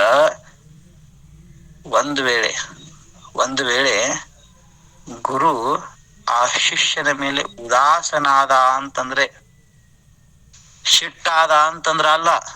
ಏನ್ ಹೇಳ್ಯಾರಿಲ್ಲ ಪದ? ಉದಾಸೆ ಜೇನೆ, ಬರೀ ಉದಾಸ. ಉದಾಸ ಅಂದ್ರೆ ಗೊತ್ತಾಗ್ತದಲ್ಲ, ನಿರ್ಲಕ್ಷ್ಯ ಮಾಡಿದ ಅಂತಂದ್ರ. ಗುರು ಶಿಷ್ಯನನ್ನ ನಿರ್ಲಕ್ಷ್ಯ ಮಾಡಂಗಿಲ್ಲ. ಅವರು 100% ನಿರ್ಲಕ್ಷ್ಯ ಮಾಡೋದಿಲ್ಲ. ಹಂಗೆಲ್ಲ ಒಂದು ವೇಳೆ ನಿರ್ಲಕ್ಷ್ಯ ಮಾಡಿದ ಅಂತಂದ್ರ ಬ್ರಹ್ಮ ತೃಣಾತಳಿ ಜಾಯೆ, ಅವನಲ್ಲಿ ಇರುವಂತ ಬ್ರಹ್ಮ ಬಿಟ್ಟು ಹೋಗ್ತದಂತರಿ. ಬ್ರಹ್ಮ ಜ್ಞಾನ ಬಿಟ್ಟು ಹೋಗ್ತೈತಿ ಅವನನ್ನ. ಈ ಮಾತನ್ನ ಜಗತ್ತಿನಾಗ ಯಾರು ಹೇಳಿಲ್ಲ. ಅದಕ್ಕೆ ಬಹಳ ಎಚ್ಚರ ಇರ್ಬೇಕು ಸಾಧಕಾದವ್ರು, ಬಹಳ ಎಚ್ಚರ ಇರ್ಬೇಕು. ಬರೇ ಗುರುದೇವ ಉದಾಸೀನ ಮಾಡಿದ ಅಂತಂದ್ರ ಬ್ರಹ್ಮ ಜ್ಞಾನ ಹೋಗ್ತದಂತ. ಹೆಂಗಿರ್ಬೇಕು ಹೇಳಿ ನಾವು ಗುರುವಿನ ಜೊತೆನ? ಹೌದಿಲ್ರಿ? ಇವೆಲ್ಲ ಅಲ್ಪ ಸ್ವಲ್ಪ, ಇವು ಬಹಳ ದೊಡ್ಡ ವಿಷಯ ಅಲ್ಲ ಇವು. ಅದ್ ಹೋತು ಇದು ಹೋತು, ಹಂಗಾತ್ ಹಿಂಗಾತ್, ಇದೆಲ್ಲ ಅಲ್ಲ. ಬ್ರಹ್ಮ ಬಿಟ್ಟು ಹೋಗ್ತದಂತ. ಬ್ರಹ್ಮ ಅವ ಏನ್ ಸಂಪಾದನೆ ಮಾಡ್ಯಾನಲ್ಲ, ಸಾಧನೆ ಸತೀಶ ಸಂಪಾದನೆಗೆ ಸದ್ಗುರುವಿನ ಸನ್ನಿಧಾನದಲ್ಲಿದ್ದು ಶ್ರವಣ ಮನನ ನಿಧ್ಯಾಸನ ಮಾಡಿ, ನಿಧ್ಯಾಸನದ ಪರಿಪಕ್ವ ಅವಸ್ಥಾ ಸಮಾಧಿಯನ್ನ ಹೊಂದೆ ಯಾವ ಬ್ರಹ್ಮದ ಸಾಕ್ಷಾತ್ಕಾರ ಮಾಡ್ಕೊಂಡನಲ್ಲ, ಆ ಬ್ರಹ್ಮವೇ ಅವನ ಕೈ ಬಿಟ್ಟು ಹೋಗ್ತದ.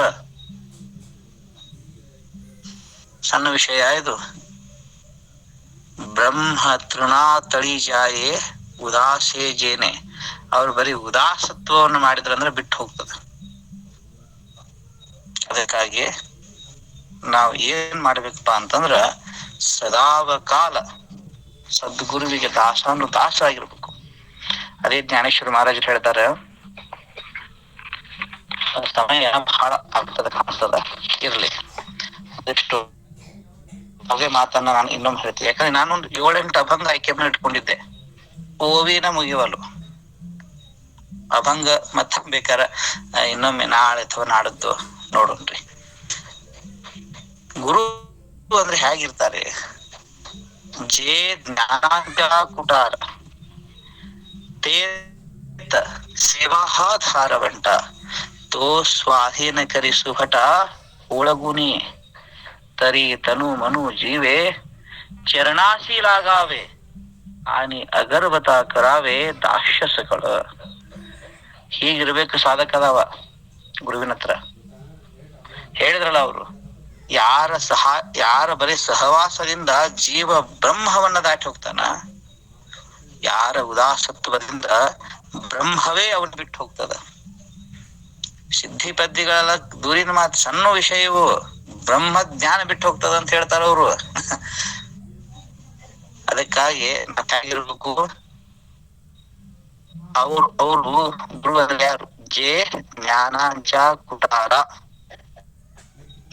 ಅವರು ಜ್ಞಾನವೇ ಅವ್ರ ಮನೆ, ಜ್ಞಾನ ಸ್ವರೂಪರು. ಹೌದಿಲ್ರಿ? ಗುರು ಅಂದ್ರ ಜ್ಞಾನ ಸ್ವರೂಪ. ಅಲ್ಲೇ ಆ ಜ್ಞಾನ ರೂಪಿ ಮನೆಗೆ ನಾವು ಪ್ರವೇಶ ಹೊಂದಬೇಕಾದ್ರ ಚೇತ ಧಾರವಂಟ. ಧಾರವಂಟ ಅಂದ್ರ ಹೊಸ್ತಿಲ. ಆ ಜ್ಞಾನದ ಮನೆಗೆ ನಾವು ಪ್ರವೇಶ ಆಗ್ಬೇಕಾರ ಸೇವೆನೇ ಅಲ್ಲಿ ಹೊಸ್ತಿಲ. ಜ್ಞಾನೇಶ್ವರರು ಹೇಳ್ತಾರೆ, ತೋ ಸ್ವಾಧೀನ ಕರಿಸು ಭಟ ಒಳಗುನಿ. ನೀನ್ ಅದನ್ನ ಸ್ವಾಧೀನ ಮಾಡ್ಕೋ. ಏನನ್ನ ಸ್ವಾಧೀನ ಮಾಡ್ಕೋ? ಸೇವೆಯನ್ನ ಸ್ವಾಧೀನ ಮಾಡ್ಕೋ. ಅವ್ರ ಆಗಿರ್ಬೇಕು ಅಂತಂದ್ರೆ, ತರಿ ತನು ಮನು ಜೀವೆ ಚರಣಾಶೀಲಾಘಾವೆ. ನಮ್ಮ ತನು ಮನ ಜೀವವನ್ನ ಅವ್ರ ಪಾದಕ್ಕೆ ಅರ್ಪಣೆ ಮಾಡಿಬಿಡ್ಬೇಕಂತ. ಹೇಗಿರ್ಬೇಕು? ಆನಿ ಅಗರ್ವತಾಕರಾವೇ ದಾಕ್ಷಸಕಳ. ನಾನು ರಾಜ ಬರ್ಲಿಲ್ಲ, ಕಾಶ್ಮೀರದಿಂದ ಬಂದ್ರಪ್ಪ ಶರಣರ ಹತ್ರ. ರಾಜ, ನಾನು ರಾಜ ಅಂತ ಬಂದ್ರನ ಅವ್ರು. ಹೇಗ್ ಬಂದ್ರು? ತೆಗೆದಿಟ್ರ ಅದನ್ನ, ರಾಜ ಅನ್ನೋ ಮುಕುಟವನ್ನ ತೆಗೆದು ದಂಡಿಗಿಟ್ಟ ಕಟ್ಟಿಗೆ ಕಡದ ಸಾಮಾನ್ಯ ಜೀವನ ಜೀವಿಸಿ ಬರ್ಲಿಲ್ಲ. ಆನಿ ಅಗರ್ವತಾಕರವೇ ದಾಕ್ಷಸಕಳು. ಅಗರ್ವತೆಯಿಂದ ಅವ್ರು ಎಲ್ಲದಕ್ಕೂ ತಯಾರಾಗಬೇಕಾಗ್ತದ್ರಿ. ಅಲ್ಲಿ ನಾನು ಅಂತ ಅದು ಬಂದು ಗುರುವಿನ ಭೇಟಿ ಆಗಿಲ್ಲ. ಗುರುವಿನ ಭೇಟಿಯ ಒಂದಿದೇನಪ್ಪಾ ಅಂತಂದ್ರ, ಅವ ನಿಮ್ಮನ್ನ ತಿಂದು ಬಿಡ್ತಾನ. ಇದೇ ಗುರುವಿನ ಭೇಟಿ. ಇನ್ನ ನಾನು ಎಲ್ಲೇ ಯಾವ್ದ ಮೂಲ್ಯಾಗ ನಾನು ಅನ್ನೋದು ಜರ್ಜರ ಅಂಕುರ್ ಸಾಕತಿತ್ತಂದ್ರ ದಯವಿಟ್ಟು ತಿಳ್ಕೊಂಡ್ಬಿಡ್ರಿ, ನಮಗ ಗುರು ಭೇಟಿ ಆಗಿಲ್ಲ. ಗುರು ಭೇಟಿ ಆಗಿಲ್ಲ, ಅದು ಹೋಗ್ತದ, ಪೂರ್ತಿ ಹೋಗ್ತದ. ಒಂದು ವೇಳೆ ಸ್ವಂತ ಜ್ಞಾನೇಶ್ವರ ಮಹಾರಾಜ್ ಇನ್ನೊಂದು ಸಣ್ಣ ಅಭಂಗವನ್ನು ಹೇಳ್ಬಿಡ್ತೇನೆ ನಾನು. ಅವರೇ ಹೇಳ್ಯಾರ, ಶ್ರೀ ಗುರು ಸಾರಿಕ असता पाठी राखा इतराच्या लेखा कोण करी. राजयाची कांता काय भीक मागे मनाचिया जोगे सिद्धि पावे कल्प तरु लाखी जो कोणी बैसला काय वाणी त्याला सांगा जोजी ಜ್ಞಾನದೇವ ಮನೆ ತರಲೋ ಆಥಾ ಉದ್ಧರಿಲೋ ಗುರು ಕೃಪೆ ಅಂತ. ಅದ್ಭುತ ಅಭಂಗ್ರಿ ಅದು ಗುರುವಿನ ಬಗ್ಗೆ ಅವ್ರು ಹೇಳಿದ್ದು. ಏನ್ ಅವರು ಬಹಳ ಹೇಳ್ಯಾರ. ಗುರುಹ ಸಂತ ಕುಳಾಚ ರಾಜ, ಗುರುಹ ಪ್ರಾಣ ವಿಸಾವ ಮಾಜ, ಗುರುವಿನ ದೇವ ದೂಜ ಪಹತ್ತ ನಾಹಿ ತ್ರಿಲೋಕಿ. ಎಷ್ಟು ದೊಡ್ಡ ಮಾತದ ನೋಡ್ರಿ ಅದು. ಗುರು ಅಂದ್ರೆ ಯಾರು? ಗುರುಹ ಸಂತ ಕುಲಾಚ ರಾಜ. ಈ ಸಂತ ಅನ್ನುವಂತ ಏನ ಕುಲ ಅದಲ್ಲ, ಈ ಸಂತ ಕುಲದ ರಾಜ ಯಾರಪ್ಪ ಅಂದ್ರೆ ಶ್ರೀ ಗುರು. ಗುರುಹ ಪ್ರಾಣ ವಿಸಾವ ಮಾಚ. ಆ ಗುರುವಿಗೋಸ್ಕರ ನನ್ನ ಪ್ರಾಣ ನಾನು. ಗುರುಹ ಪ್ರಾಣ ವಿಸಾವ ಮಾಚ. ಜ್ಞಾನೇಶ್ವರ ಮಹಾರಾಜರು ಹೇಳ್ತಾರೆ, ಗುರುವಿನ ದೇವ ದೂಸ.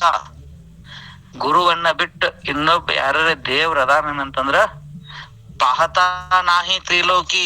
ಮೂರು ಲೋಕದಲ್ಲಿ ನನಗೆ ಕಂಡೇ ಇಲ್ಲ ಅಂತಾರವ್ರು. ಗುರುನೇ ದೇವ್ರು, ಮೂರು ಲೋಕದಾಗ ನಾನು ನೋಡಿಲ್ಲ. ಗುರುವಿನ ದೇವ ದೂಸ, ಇನ್ನೊಬ್ಬ ದೇವರನ್ನ, ಗುರುವನ್ನ ಬಿಟ್ಟು ಇನ್ನೊಬ್ಬ ದೇವರನ್ನ ಪಹತಾ ನಾಹಿ ತ್ರಿಲೋಕಿ. ಗುರು ಅಂದ್ರೆ ಹೇಗೆ? ಯಾರವ್ರು ಗುರು? ಗುರು ಹಾ ಸುಖಾಚ ಸಾಗರು. ಗುರು ಅಂದ್ರೆ ಸುಖದ ಸಾಗರ. ಗುರು ಹಾ ಪ್ರೇಮಾಂಚ ಆಗರು. ಪ್ರೇಮದ ಆಗರ ರೀ ಶ್ರೀ ಗುರು ಅಂತಂದ್ರೆ. ಗುರು ಹಾ ಧೈರ್ಯಾಂಚ ಡೋಂಗರು ಗದಾಕಾರಿ ದಳಂಬಳಿನ. ಯಾವಾಗೂ ಅಯ್ಯಾಡಂಗಿಲ್ಲ ಅದು. ಧೈರ್ಯಾಂಚ ಡೋಂಗರು. ಗುರು ಹಾ ವೈರಾಗ್ಯಾಚ ಮೂಳ, ಗುರು ಹಾ ಪರಬ್ರಹ್ಮ ಕೇವಲ. ಗುರು ಅಂದ್ರೆ ಯಾರು? ವೈರಾಗ್ಯದ ಮೂಲವೇ ಶ್ರೀ ಗುರು. ಗುರು ಅಂದ್ರೆ ಯಾರು? ಗುರು ಹಾ ಪರಬ್ರಹ್ಮ ಕೇವಲ, ಸಾಕ್ಷಾತ್ ಪರಬ್ರಹ್ಮ. ಗುರು ಏನ್ ಮಾಡ್ತಾನ? ಗುರು ಸೋಡವಿ ತತ್ಕಾಳ ಘಾಟ ಲಿಂಗ ದೇಹಾಚಿ. ನಮಗೇನ್ ಶರೀರ ಅಂದ್ರೆ ಸೂಕ್ಷ್ಮ ಶರೀರದ ಗಂಟು ಬಿದ್ದದಲ್ಲ, ಅದಕ್ಕ ಚಿಜ್ಜಡ ಗ್ರಂಥಿ ಅಂತ ಕರೀತಾರೆ. ಚಿತ್ತ ಮತ್ತು ಜಡದ ಗ್ರಂಥಿ, ಚಿಜ್ಜಡ ಗ್ರಂಥಿ. ಈ ಚಿದ್ ಗ್ರಂಥಿಯನ್ನ, ಲಿಂಗ ಶರೀರಕ್ಕೆ ಬಿದ್ದಂತ ಗಂಟನ್ನ ಗುರು ಏನ್ ಮಾಡ್ತಾನ? ಗುರು ಸೋಡವಿ ತತ್ಕಾಳ, ಅದೇ ಕ್ಷಣ ಬಿಡಿಸಿ ಬಿಡ್ತಾನವ. ಗುರು ಹೆಂಗದನಪ್ಪ? ಗುರು ಹಾ ಸಾಧಕಾತಿ ಸಹಾಯ. ಯಾರು ಸಾಧಕರಿದ್ದಾರಲ್ಲ, ನಿಜವಾದ ಶ್ರೀ ಗುರು ಇದ್ದಂದ್ರೆ ಅವನಿಗೆ ಸಹಾಯಕನಾಗಿರ್ತಾನ. ಗುರುಹ ಸಾಧಕಾಚಿ ಸಹಾಯ, ಗುರುಹ ಭಕ್ತಾಲಾಗಿ ಮಾಯ. ವಾಹ್, ಎಂತ ಮಾತದ ನೋಡ್ರಿ. ಯಾರು ಭಕ್ತರಿದ್ದಾರಲ್ಲ ಅವ್ರಿಗೆ ತಾಯಿ ಅಂತ ಶ್ರೀ ಗುರು. ಗುರುಹ ಭಕ್ತಾಲಾಗಿ ಮಾಯ. ಗುರುಹ ಕಾಮಧೇನು ಗಾಯ. ಬೇಡಿದ್ದನ್ನು ಕೊಡುವಂತ ಆಗಳರಿ ಗುರು ಅಂತಂದ್ರೆ. ಗುರುಹ ಕಾಮಧೇನು ಗಾಯ ಭಕ್ತಾಗರಿ ದುಬತಸಿ. ಯಾರಲ್ಲಿ ಹಿಂಡ್ತದಪ್ಪ ಅದು? ಯಾರು ಬೇಕಾದ್ರ ಮನೆ ಹಿಂಡಂಗಿಲ್ಲ. ಕಾಮಧೇನು ಅನ್ನುವಂತ ಆಕಳು, ಅಲ್ಲಿ ಭಕ್ತಿ ಇರಬೇಕು. ಗುರು ಗಾಲಿ ಜ್ಞಾನಾಂಜನ. ಗುರು ಜ್ಞಾನ ಅನ್ನುವಂತ ಅಂಜನವನ್ನ ಹಾಕ್ತಾನೆ. ಗುರು ದಾಕವಿ ನಿಜಧನ. ಗುರು ನಮ್ಮ ನಿಜ ಸ್ವರೂಪವನ್ನ ತೋರಿಸಿಕೊಡ್ತಾನ. ಗುರು ಸೌಭಾಗ್ಯ ದೇವು ಸಾಧು ಬೋಧನಾಂತವಿ. ಗುರು ಸೌಭಾಗ್ಯವನ್ನು ಕೊಟ್ಟು ಸಾಧು ಬೋಧದಲ್ಲಿ ನಮ್ಮನ್ನ ಜೋಡಿಸ್ತಾನವ. ಗುರು ಮುಕ್ತಿಚೆ ಮಂಡನ, ಗುರು ದುಷ್ಟಾಂಚೆ ದಂಡನ, ಗುರು ಪಾಪಾಚೆ ಖಂಡನ, ನಾನಾ ಪರಿ ವಾರಿತಸೆ. ಜ್ಞಾನೇಶ್ವರ ಮಹಾರಾಜ್ ಹೇಳ್ತಾರೆ, ಕಾಯ ಕಾಶಿ ಗುರುಪದೇಶಿ. ಯಾವಾಗ ಗುರು ಉಪದೇಶ ಆಗುತ್ತೋ ಈ ಶರೀರ ಕಾಯ ಕಾಶಿ ಆಗುತ್ತ. ಕಾಶಿ ಅಂದ್ರೆ ಮತ್ತೆ ಇಲ್ಲಿ UP ಹೋಗುವ ಅವಶ್ಯಕತೆ ಇಲ್ಲ.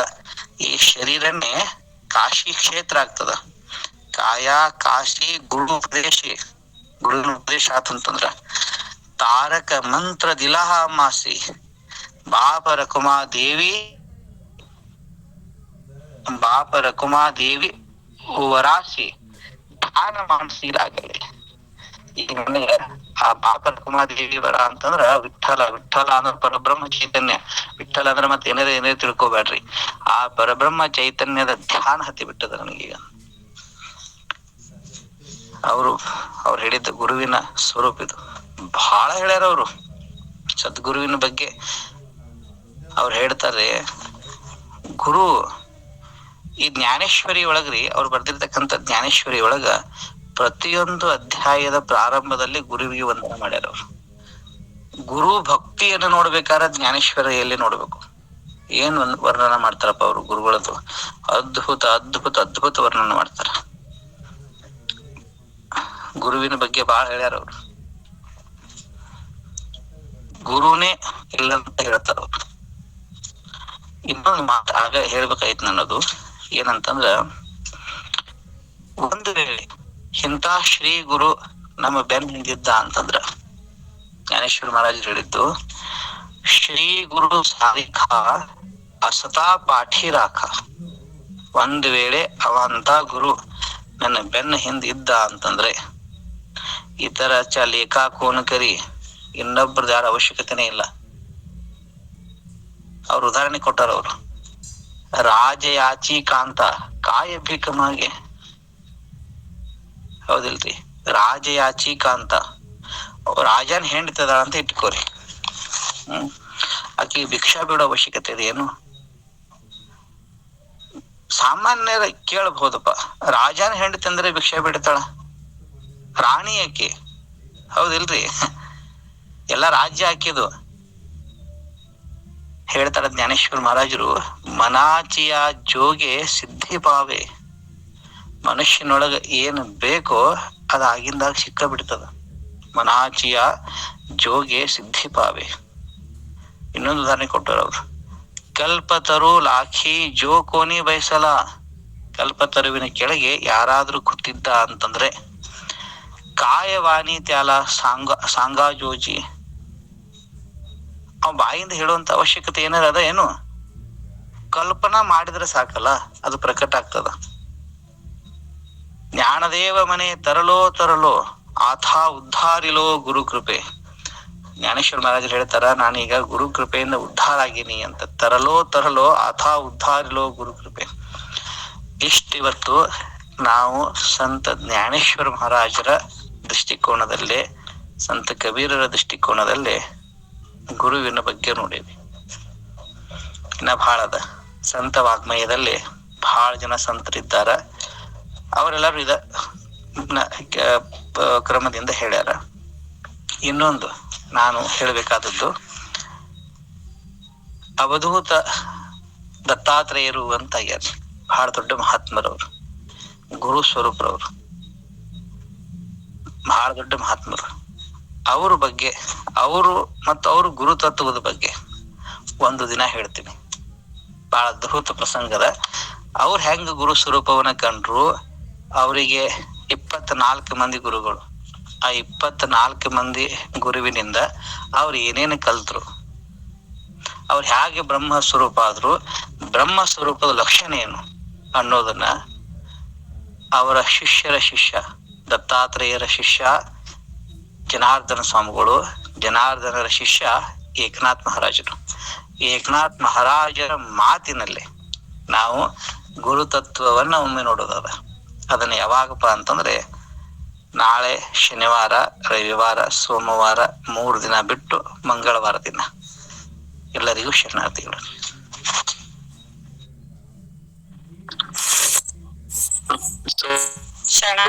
ಬ್ರಹ್ಮನಕ್ಕಿಂತ ಮಿಗಿಲು ಅಂತ ಹೇಳಿದ್ರಲ್ಲ ಸ್ವಾಮೀಜಿ, ಅದು ಹಾಗೆ?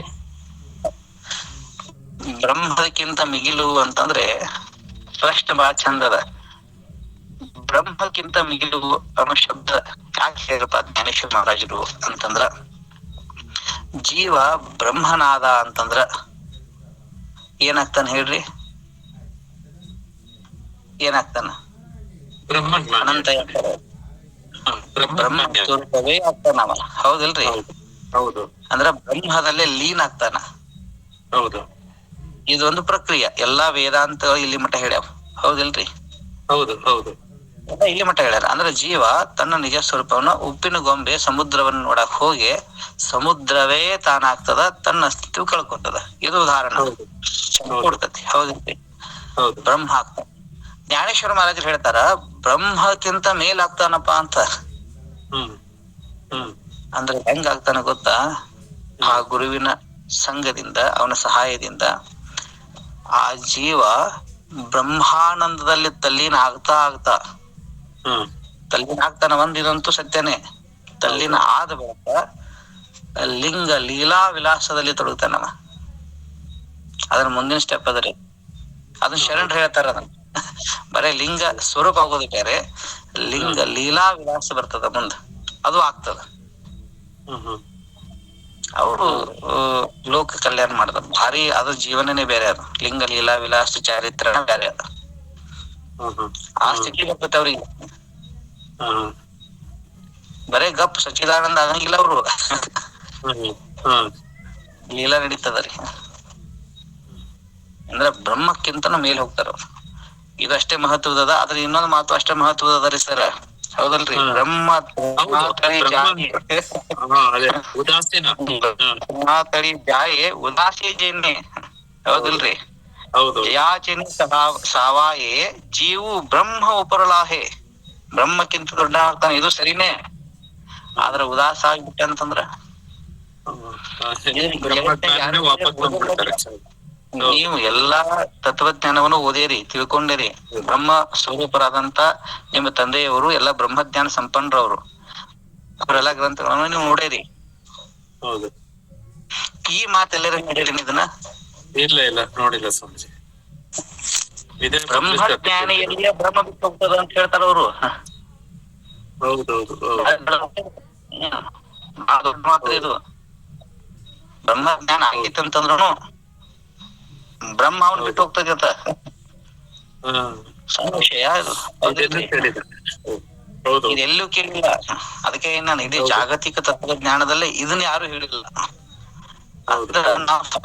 ಗುರುವಿನ ಸನ್ನಿಧಾನದಾಗ ಹೆಂಗಿರ್ಬೇಕಪ್ಪ? ಸಿಟ್ಟು ಮಾಡ್ಕೊಳ್ಳೋದು ಮಾತ್ಕೊಡ್ರಿ. ಇಲ್ಲಿ ಏನ್ ಹೇಳ್ಯಾರ? ಬಲ್ಲಿ ಉದಾಸಿಯ ಜೇನೆ. ಹೌದಿಲ್ರಿ? ಬಹಳ ದೊಡ್ಡದದ. ಇಂತಾವ ಅಪೂರ್ವ ಘಟನೆಗಳಾಗ್ಯಾವ, ಬಹಳ ಆಗ್ಯಾವ ಘಟನೆಗಳಿಂತಾವ. ನಾನಾ ಅಂದವ್ರೆಲ್ಲ ತಲೆ ಕೆಳಗೆ ಹೋಗ್ಯಾರ್ರಿ ಸರ್. ಶರಣರ ಅನೇಕ ಉದಾಹರಣೆ ಕೊಟ್ಟಾರ. ನಾ ಅಂದವ್ರು ತಲೆ ಕೆಳಗೆ ಹೋಗ್ಯಾರ ಬ್ರಹ್ಮ ವಿದ್ಯೆಯಲ್ಲಿ. ಇದಕ್ಕೆ ಒಂದೇ ಒಂದ್ ಹಾದಿ ಏನ್ ಹೇಳ್ರಿ? ಶರಣಾಗತಿ. ಅವ್ರ ಪಾದದ ಮೇಲೆ ಹನಿ ಹಚ್ಚೋದು, ಗಪ್ ಇರೋದಷ್ಟೇ. ಇಷ್ಟಕ್ಕಿಂತ ಹೆಚ್ಚಿಗೆರಿಲ್ಲ. ಹೌದಲ್ರಿ? ಇಷ್ಟ ನಮಗ್ ಬರ್ತತಿ. ಹೌದಲ್ರಿ? ನಿಶ್ಚಿಂತನಾಗಿ ಗುರುವೇ ಅಂತವ್ರ ಪಾದಕ್ಕೆ ಹನಿ ಹಚ್ಚಿರ ನಿಮ್ ಹಣಬರ ಬದ್ಲಾಗಿ ಹೋಗತಿ. ಹೌದಿಲ್ರಿ? ಅದಕ್ಕೆ ನಿಜಗುಣ ಶಿವಯೋಗಿ ಹೇಳ್ತಾರ, ಶ್ರೀ ಗುರು ಪಾದ ಪಂಕಜ ಈಗ ನನ್ನ ಮತಿಗೆ ಮಂಗಲವನು. ಹೌದಿಲ್ರಿ? ಅವ್ರು ಅದನ್ನ ಹೇಳ್ತಾರ. ಬರೀ ಅವ್ರ ಪಾದಕ್ಕೆ ಹನಿ ಹಚ್ಚಿದ್ರೆ ಸಾಕು, ಅದೇ ನಮ್ಮನ್ನ ಮಂಗಲ ಮಾಡ್ತದ.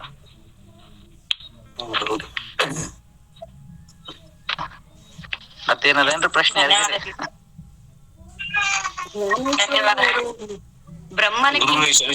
ಶರಣಾರ್ಥಿಗಳು ಯಾವ ವಸ್ತುವಿನಿಂದ ಚಿಂತಿಸಿ ಅದನ್ನು ಪಡೆಯುವುದೇ ಚಿಂತಾಮಣಿ ಅಂತ ಇರ್ತೀವಿ ಗುರುಗಳೇ. ಸ್ವಲ್ಪ ಎಕ್ಸ್ಪ್ಲೇನ್ ಮಾಡ್ಬೇಕಾಯ್ತು. ಆಮೇಲೆ ಮತ್ತು ಗುರುವಿನಿಂದ 4 ಫಲಗಳ ಬಗ್ಗೆ ಹೇಳಿಲ್ಲ ಗುರುಜಿ, ಅದು ಸ್ವಲ್ಪ ಹೇಳ್ಬೇಕಾಯ್ತು ಗುರುಜಿ. ಅವು 4 ಮುಕ್ತಿಗಳರಿ. ಫಲ 4 ಅಂತಲ್ಲ, 4 ಮುಕ್ತಿಗಳು. ಸಲೋಕತ, ಸಮೀಪತ, ಸಯುಜ್ಯತ, ಸ್ವರೂಪತ ಅಂತದಾವಲ್ಲ, ಇವು 4 ಮುಕ್ತಿಗಳು ಒಬ್ಬ ಸಂತನ ದರ್ಶನದಿಂದ ಸಿಗ್ತಾವ.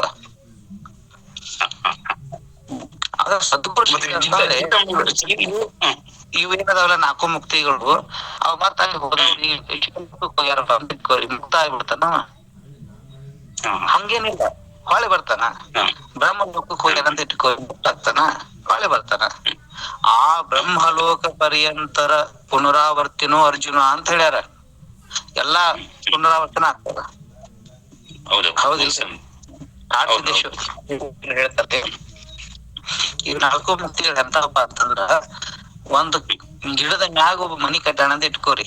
ಕಾಡಸಿದ್ದೇಶ್ವರ ಹೇಳಿದ ಉದಾಹರಣೆ ಇದು. ಗಿಡದ ಮ್ಯಾಗ ಮನಿ ಕಟ್ಟೆ ನಾವ, ಆ ಮನಿ ಎಲ್ಲಿ ಮಟ್ಟ ಇರ್ತದಪ್ಪ? ಎಲ್ಲಿ ಮಟ್ಟ ಇರ್ತದ ಅದ್ ಮನಿ?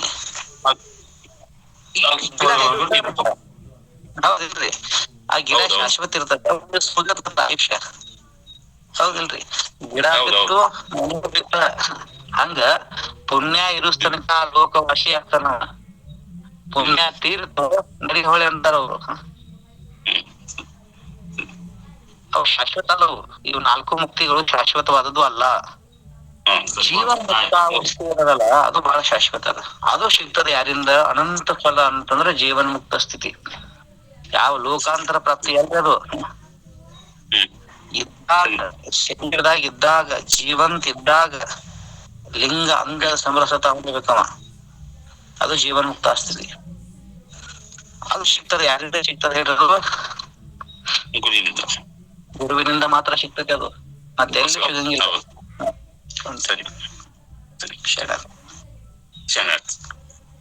ಜ್ಯೋತಿ ಅಮ್ಮ ಏನ್ ಕೇಳಾಕ್ತಿದ್ರಿ? ಶರಣಾರ್ಥಿ ಅಪ್ಪವ್ರೆ, ಈಗ ಜ್ಞಾನೇಶ್ವರ ಇವ್ರು ಸಂತರು ಹೇಳ್ತಾರಲ್ಲ, ಏನು ಇದು ಬ್ರಹ್ಮಕ್ಕಿಂತ ಮಿಗಿಲಾಗಿ ಈ ಜೀವಾತ್ಮ ಪ್ರಯಾಣ ಮಾಡ್ತಾನೆ ಅಂತ ಅವ್ರು ಹೇಳಿದ್ದಾರೆ.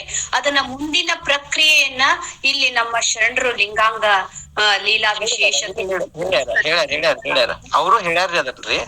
ನಾನದ್ ಇಲ್ಲಿ ಅವಶ್ಯಕತೆ ಇಲ್ಲ ಅಂತ ಅದನ್ನ ಹೇಳಿಲ್ಲ. ಅವರು ಹೇಳ್ಯಾರ, ಶರಣರು ಅದನ್ನ ಹೇಳ್ಯಾರ. ಶರಣರಂತೂ ಬಹಳ ಸ್ಪಷ್ಟವಾಗಿ ಹೇಳ್ಯಾರ್ರಿ. ಕನ್ನಡ ಭಾಷೆಯೊಳಗೆ ಹೇಳ್ಯಾರ, ಬಹಳ ಪ್ರಾಮಾಣಿಕವಾಗಿ ಹೇಳ್ಯಾರ. ಮುಂದ ನಾವು ಶರಣ ಸಾಹಿತ್ಯವನ್ನ ಹೇಳಾವಂದಿನಿ. ನಾನು ಇದನ್ನೆಲ್ಲ ಯಾಕೆ ಮೊದಲು ಹೇಳಾಕತ್ತೀನಿ ಅಂತಂದ್ರ, ಮೊದಲು ಇದು ಸ್ವಲ್ಪ ನಿಮಗ್ ಗೊತ್ತಿರ್ಲಿ. ಉಪನಿಷತ್ತುಗಳು ಏನ್ ಹೇಳ್ತಾವ, ಸಂತರ ಏನ್ ಹೇಳ್ತಾರ, ಬೇರೆ ಬೇರೆ ಪಂಥದವ್ರು ಏನ್ ಹೇಳ್ತಾರ, ಇದು ನಮಗ್ ಗೊತ್ತಿರ್ಬೇಕು. ಆ ನಂತರ ಶರಣರು ಏನ್ ಹೇಳ್ತಾರ. ಜ್ಞಾನೇಶ್ವರ ಅವರು ಆ ರೀತಿ ವ್ಯಕ್ತಪಡಿಸಿದಾರಲ್ಲ ಅಪ್ಪವ್ರೆ ಇಲ್ಲಿ? ಹೌದು, ಪಡಿಸ್ಯಾರಲ್ರಿ. ಈಗ ಈ ಸಂತರು ಜ್ಞಾನೇಶ್ವರ ಮಹಾರಾಜರು ಬಸವಣ್ಣನವರ ಸ್ವಲ್ಪ ಹಿಂದ ಮುಂದ ಅಷ್ಟೇ, ಸ್ವಲ್ಪ ಅದ, ಬಹಳ ದೂರ ಇಲ್ಲ. ಅವ್ರಿಗೆ ಇವರಿಗೆ ಸ್ವಲ್ಪ ಸಮಯ, 51 ವರ್ಷ ಅಷ್ಟೇ ಮಾಡಿ. ಬಸವಾದಿ ಶರಣರು ಹಳಬರು, ನಂತರ ಬಂದವರು 13-14ನೇ ಶತಮಾನದಲ್ಲಿ ಬರ್ತಾರೆ. ಎಷ್ಟು? 13-14ನೇ ಶತಮಾನ ಒಳಗಡೆ ಬರುತ್ತೆ ಬುದ್ಧಿ. 13ನೇ ಶತಮಾನ, 1212ನೇ ಇದ್ರೊಳಗ ಅವರು ಜ್ಞಾನೇಶ್ವರಿ ಬರ್ದಾರ, ಸಂವತ್ಸರದೊಳಗ. 1212ನೇ ಸಂವತ್ಸರ ಅಂತ ಐತಿ, ದಾಖಲ ಐತಿ. ಅವಾಗ ಅವ್ರ ಜ್ಞಾನೇಶ್ವರಿ ಆಗೈತಿ. ಒಂದು 50-100 ವರ್ಷ ಅವ್ರಿಗೆ ಇವ್ರಿಗೆ. ಅಂದ್ರ ಪ್ರಾಚೀನರು ಬಸವಾದಿ ಶರಣರು ಅಂತ ಜ್ಞಾನೇಶ್ವರ ಮಹಾರಾಜ್ ಬರ್ತಾರ. ಈ ಶರಣ ಸಾಹಿತ್ಯದ ಪರಿಚಯ ಅವ್ರಿಗೆ ಇರ್ತದರಿ, ಇಲ್ಲ ಅಂತ ಹಿಂಗಿಲ್ಲ, ಐತಿ. ಯಾಕೆ ಐತಿ ಅಂತ ಹೇಳ್ತಾನೆ ಗೊತ್ತೇನ್ ನಾವ್ ನಿಮ್ಗ? ಕಾರಣ ಹೇಳ್ರಿ, ಹೇಳಿಲ್ಲೋ ಬೇಡ? ಐತಿ ಅಂತ ಹೇಳ್ತಾನೆ. ಗೋರಖನಾಥರ ಶಿಷ್ಯರ ಶಿಷ್ಯ ಇವರು. ಅಲ್ಲಮ್ಮ ಪ್ರಭುದೇವರು ಗೋರಖನಾಥರಿಗೆ ಭೇಟಿ ಆಗ್ತಾರ, ಹೌದಿಲ್ರಿ? ಹೌದಪ್ಪರೆ, ಹೌದೌದು. ಮತ್ತ ಅದೇ ಅವ್ರು ಗೋರಖನಾಥ್ ಇದ್ದವ್ರ ಗೋರಕ್ಷ ಆಗ್ತಾರ. ಅವ್ರ ಶಿಷ್ಯ ಗಹನಿನಾಥ, ಅವ್ರ ಶಿಷ್ಯ ನಿವೃತ್ತಿನಾಥ, ಅವ್ರ ಶಿಷ್ಯ ಜ್ಞಾನೇಶ್ವರ. ಮತ್ತ ಇದು ಲಿಂಕ್ ಎಲ್ಲಿ ಹೋಗುತ್ತ? ಮತ್ ಮುಂದ್ ಹೊಳ್ ಹೋದ್ರ. ಅದಕ್ಕೆ ನಾನು ಹೇಳುದು, ಶರಣರ ಅಭಂಗಗಳಾಗಲಿ, ಸಂತರ ವಚನಗಳಾಗಲಿ, ಅವು ಯಾವ್ದು ಎಲ್ಲಿ ಹೆಂಗ ಬಂದ್ರು ಒಂದ್ ಜಾಗದಾಗ ಕೂಡ್ತಾವ. ಅದಕ್ಕೆ ಯಾರು ದ್ವೇಷ ಮಾಡ್ಬೇಡ್ರಿ. ನನ್ನದು ಕಳಕಳಿ ವಿನಂತಿ, ನೀವು ಅಭಂಗಗಳನ್ನ ನೀವ್ ಏನ್ ಅನ್ಬೇಡ್ರಿ, ಅವರು ವಚನಗಳಿಗೆ ಏನ್ ಅನ್ನೋದು ಬೇಡ. ಯಾಕಂದ್ರ ನಾವು ಎಲ್ಲರನ್ನ ಪ್ರೀತಿಸ್ಬೇಕು. ಬಸವಣ್ಣನವರು ಮಹಾಮನ್ಯ ಕಲ್ಪನೆ ಹೆಂಗದ ಹೇಳ್ರಿ, ಎಲ್ಲಾರು ನಮ್ಮವ್ರು. ನಾನ್ ನಿಮಗ್ ಕೇಳ್ತೀನಿ, ಈ ಕಡೆ ಜ್ಞಾನೇಶ್ವರ ಮಹಾರಾಜರು ಬರತಾರಪ್ಪ, ಈ ಕಡೆ ಅಪ್ಪ ಬಸವಣ್ಣವ್ರು ನಿಂತಾರ, ಅವ್ರು ನೀನ್ ಬರ್ಬೇಡ ಅಂತಾರೇನ? ಹೇರ್ ನೋಡುನು. ಇಲ್ಲ ಅಪ್ಪರ, ಇಲ್ಲ ಇಲ್ಲ. ಅಲ್ರಿ, ಜ್ಞಾನೇಶ್ವರ ಮಹಾರಾಜರು ಜರಾಕರ್ತ ಬಸವಣ್ಣವ್ರ ಮುಂದ್ ಬಂದಿದ್ರ ತೆಕ್ ಹಾದ್ ಎತ್ಕೋತಿರ ಅವ್ರನ್ನ. ಎಷ್ಟು ಸಣ್ಣ ವಯಸ್ಸಿಗೆ ಎಷ್ಟು ದೊಡ್ಡ ಸಾಧನ ಮಾಡಿಪ್ಪ ಅಂತೇಳಿ, ಹೌದಿಲ್ರಿ? ಹೌದಂತೀರಿ? ಸಂತೋಷ ಪಡೋರು ಯಾರ್ರಿ? ಮತ್ತೆ ಗೋರಕ್ಷಣ ಅಂತದ್ದು ಮತ್ತೆ ನವಪ್ರಭು ಸಂವಾದನೂ ಇದೆಯಲ್ಲ ಆಯ್ತಲ್ಲ ನಾನು ಇದನ್ನ ಹೇಳ್ಬೇಕಾದ್ರೆ ಹೇಳ್ತೇನ್ರಿ, ಯಾವ್ದು ಶೂನ್ಯ ಸಂಪಾದನಾ ಯಾವಾಗ ಶೂನ್ಯ ಸಂಪಾದನ ಒಳಗ ಗೋರಕ್ಷ ಸಂಪಾದನಾ ಅಂತ ಐತಿ. ಅದು ಪ್ರಭುಲಿಂಗ ಲೀಲೆಯೊಳಗೆ ಬಹಳ ವಿಸ್ತಾರವಾಗಿ ಐತಿ ಅವ್ರಿಬ್ರು ಸಂವಾದ. ಅದಕ್ಕಾಗಿ ನಮಗ್ ವೇದಾಂತ ಬೇಡ, ನಮಗಾದ ಬೇಡ, ನಮಗಿದು ಬೇಡ, ಯಾಕ ಇದು ನಮ್ ಬಸವ ತತ್ವ, ಇದು ಅದು ಬೇಡ ಇದು ಬೇಡ ಅನ್ನೋದು ಹೇಳಿ ನೋಡೋಣ. ನಿರ್ಮಲ ಮನಸ್ಸಿನಿಂದ ಹೇಳ್ರಿಪ್ಪ ನಮಗ. ನೀವು ಬಸವಣ್ಣನವ್ರ ಹಾಗೆ ಹೇಳ್ರಿ ನನಗ. ಬಸವಣ್ಣನವರು ಯಾರನ್ನಾರ ಬ್ಯಾಡ ಅಂತಾರೇನ್ರಿ? ಇಲ್ಲ ಪರ ಇಲ್ಲ ಇಲ್ಲ ಇಲ್ಲ ಪರ ಇಲ್ಲ ಇಲ್ಲ, ಎಲ್ಲಾರು ಬೇಕು, ಎಲ್ಲಾರು ನಮ್ಮವ್ರು. ಅವ್ರವ್ರ ಸಾಧನ ಅವ್ರು ಮಾಡ್ಕೋಲಿ. ಈಗ ಜ್ಞಾನೇಶ್ವರಿ ಅಂದ್ರ ಓದ್ಲಿ, ಯಾರು ಬೇಡ ಅಂತೀರಿ? ನೀವು ಲಿಂಗ ಪೂಜೆ ಮಾಡ್ಕೊರಲ್ಲ. ಲಿಂಗ ಪೂಜೆ ಮಾಡವ ಜ್ಞಾನೇಶ್ವರಿಯನ್ನು ಪ್ರೀತಿಸ್ಬೇಕು, ಜ್ಞಾನೇಶ್ವರಿಯನ್ನು ಓದವ ಲಿಂಗ ಪೂಜಕರನ್ನು ಪ್ರೀತಿಸ್ಬೇಕು. ಇದು ಬಸವ ಧರ್ಮ, ಹೌದಿಲ್ರಿ? ವೇದಾಂತವನ್ನ ಅಧ್ಯಯನ ಮಾಡವ ಲಿಂಗ ಪೂಜಕರನ್ನ ಪ್ರೀತಿಸ್ಬೇಕು, ಲಿಂಗ ಪೂಜಕ ವೇದಾಂತಿಯನ್ನು ಪ್ರೀತಿಸ್ಬೇಕು, ಹೌದಿಲ್ರಿ? ಹೌದ್ರಪ್ಪ. ಅಪ್ಪರ ಎಷ್ಟನೇ ಇಸ್ವಿಯವರಪ್ಪರೇ ಅವರು ಜ್ಞಾನೇಶ್ವರ ಮಹಾರಾಜರು? ಅವರು 1212ರಾಗ ಜ್ಞಾನೇಶ್ವರಿ ಬರ್ದಾರ ಸಂವತ್ಸರದ. ಅದಕ್ಕೆ ಒಂದಿಷ್ಟು ವರ್ಷಗಳನ್ನ ಸೇರಿಸಿದ್ರೆ ಎಷ್ಟು ಇಸ್ವಿ ಆಗ್ತೈತಲ್ಲ ಅಷ್ಟು ನೀವು ಗೊತ್ತಾಡಿದ್ರಿ. 70 80 ಕೂಡಿಸಿದ್ರ 8ನೇ ಇಸ್ವಿ ಆಗಿದ್ರ ಅವ್ರು. ಕ್ರಿಸ್ತಶಕ 1340-50 ಒಳಗಡೆ ಪರೆ. ಅದಕ್ಕಿಂತ ಪೂರ್ವಿ ಬರ್ತಾರೆ, ಹಿಂದೆ ಬರ್ತಾರೆ. ಇನ್ನ ನಾನು ಹಿಂದೆ ಯಾವಾಗ ಹೇಳಿದ್ನಲ್ಲ ಅವ್ರ ಸಮಕಾಲೀನ ಅವ್ರು ಇದನ್ನ ಹೇಳ್ಬೇಕಾರ ಇಶ್ವಿನೂ ಹೇಳೇನಿ, ಬರ್ತೇನೆ ನಾನು. ನಮ್ದು ಹಿಂಗ ವಿಚಾರದ ನೋಡ್ರಿ ನಿಮ್ಗೆ ಹೆಂಗ್ ತಿಳಿತದ ಅಂತ. ಎಲ್ಲರಿಗೂ ಶರಣಾರ್ಥಿಗಳು. ಎಲ್ಲರಿಗೂ ಶರಣಾರ್ಥಿ.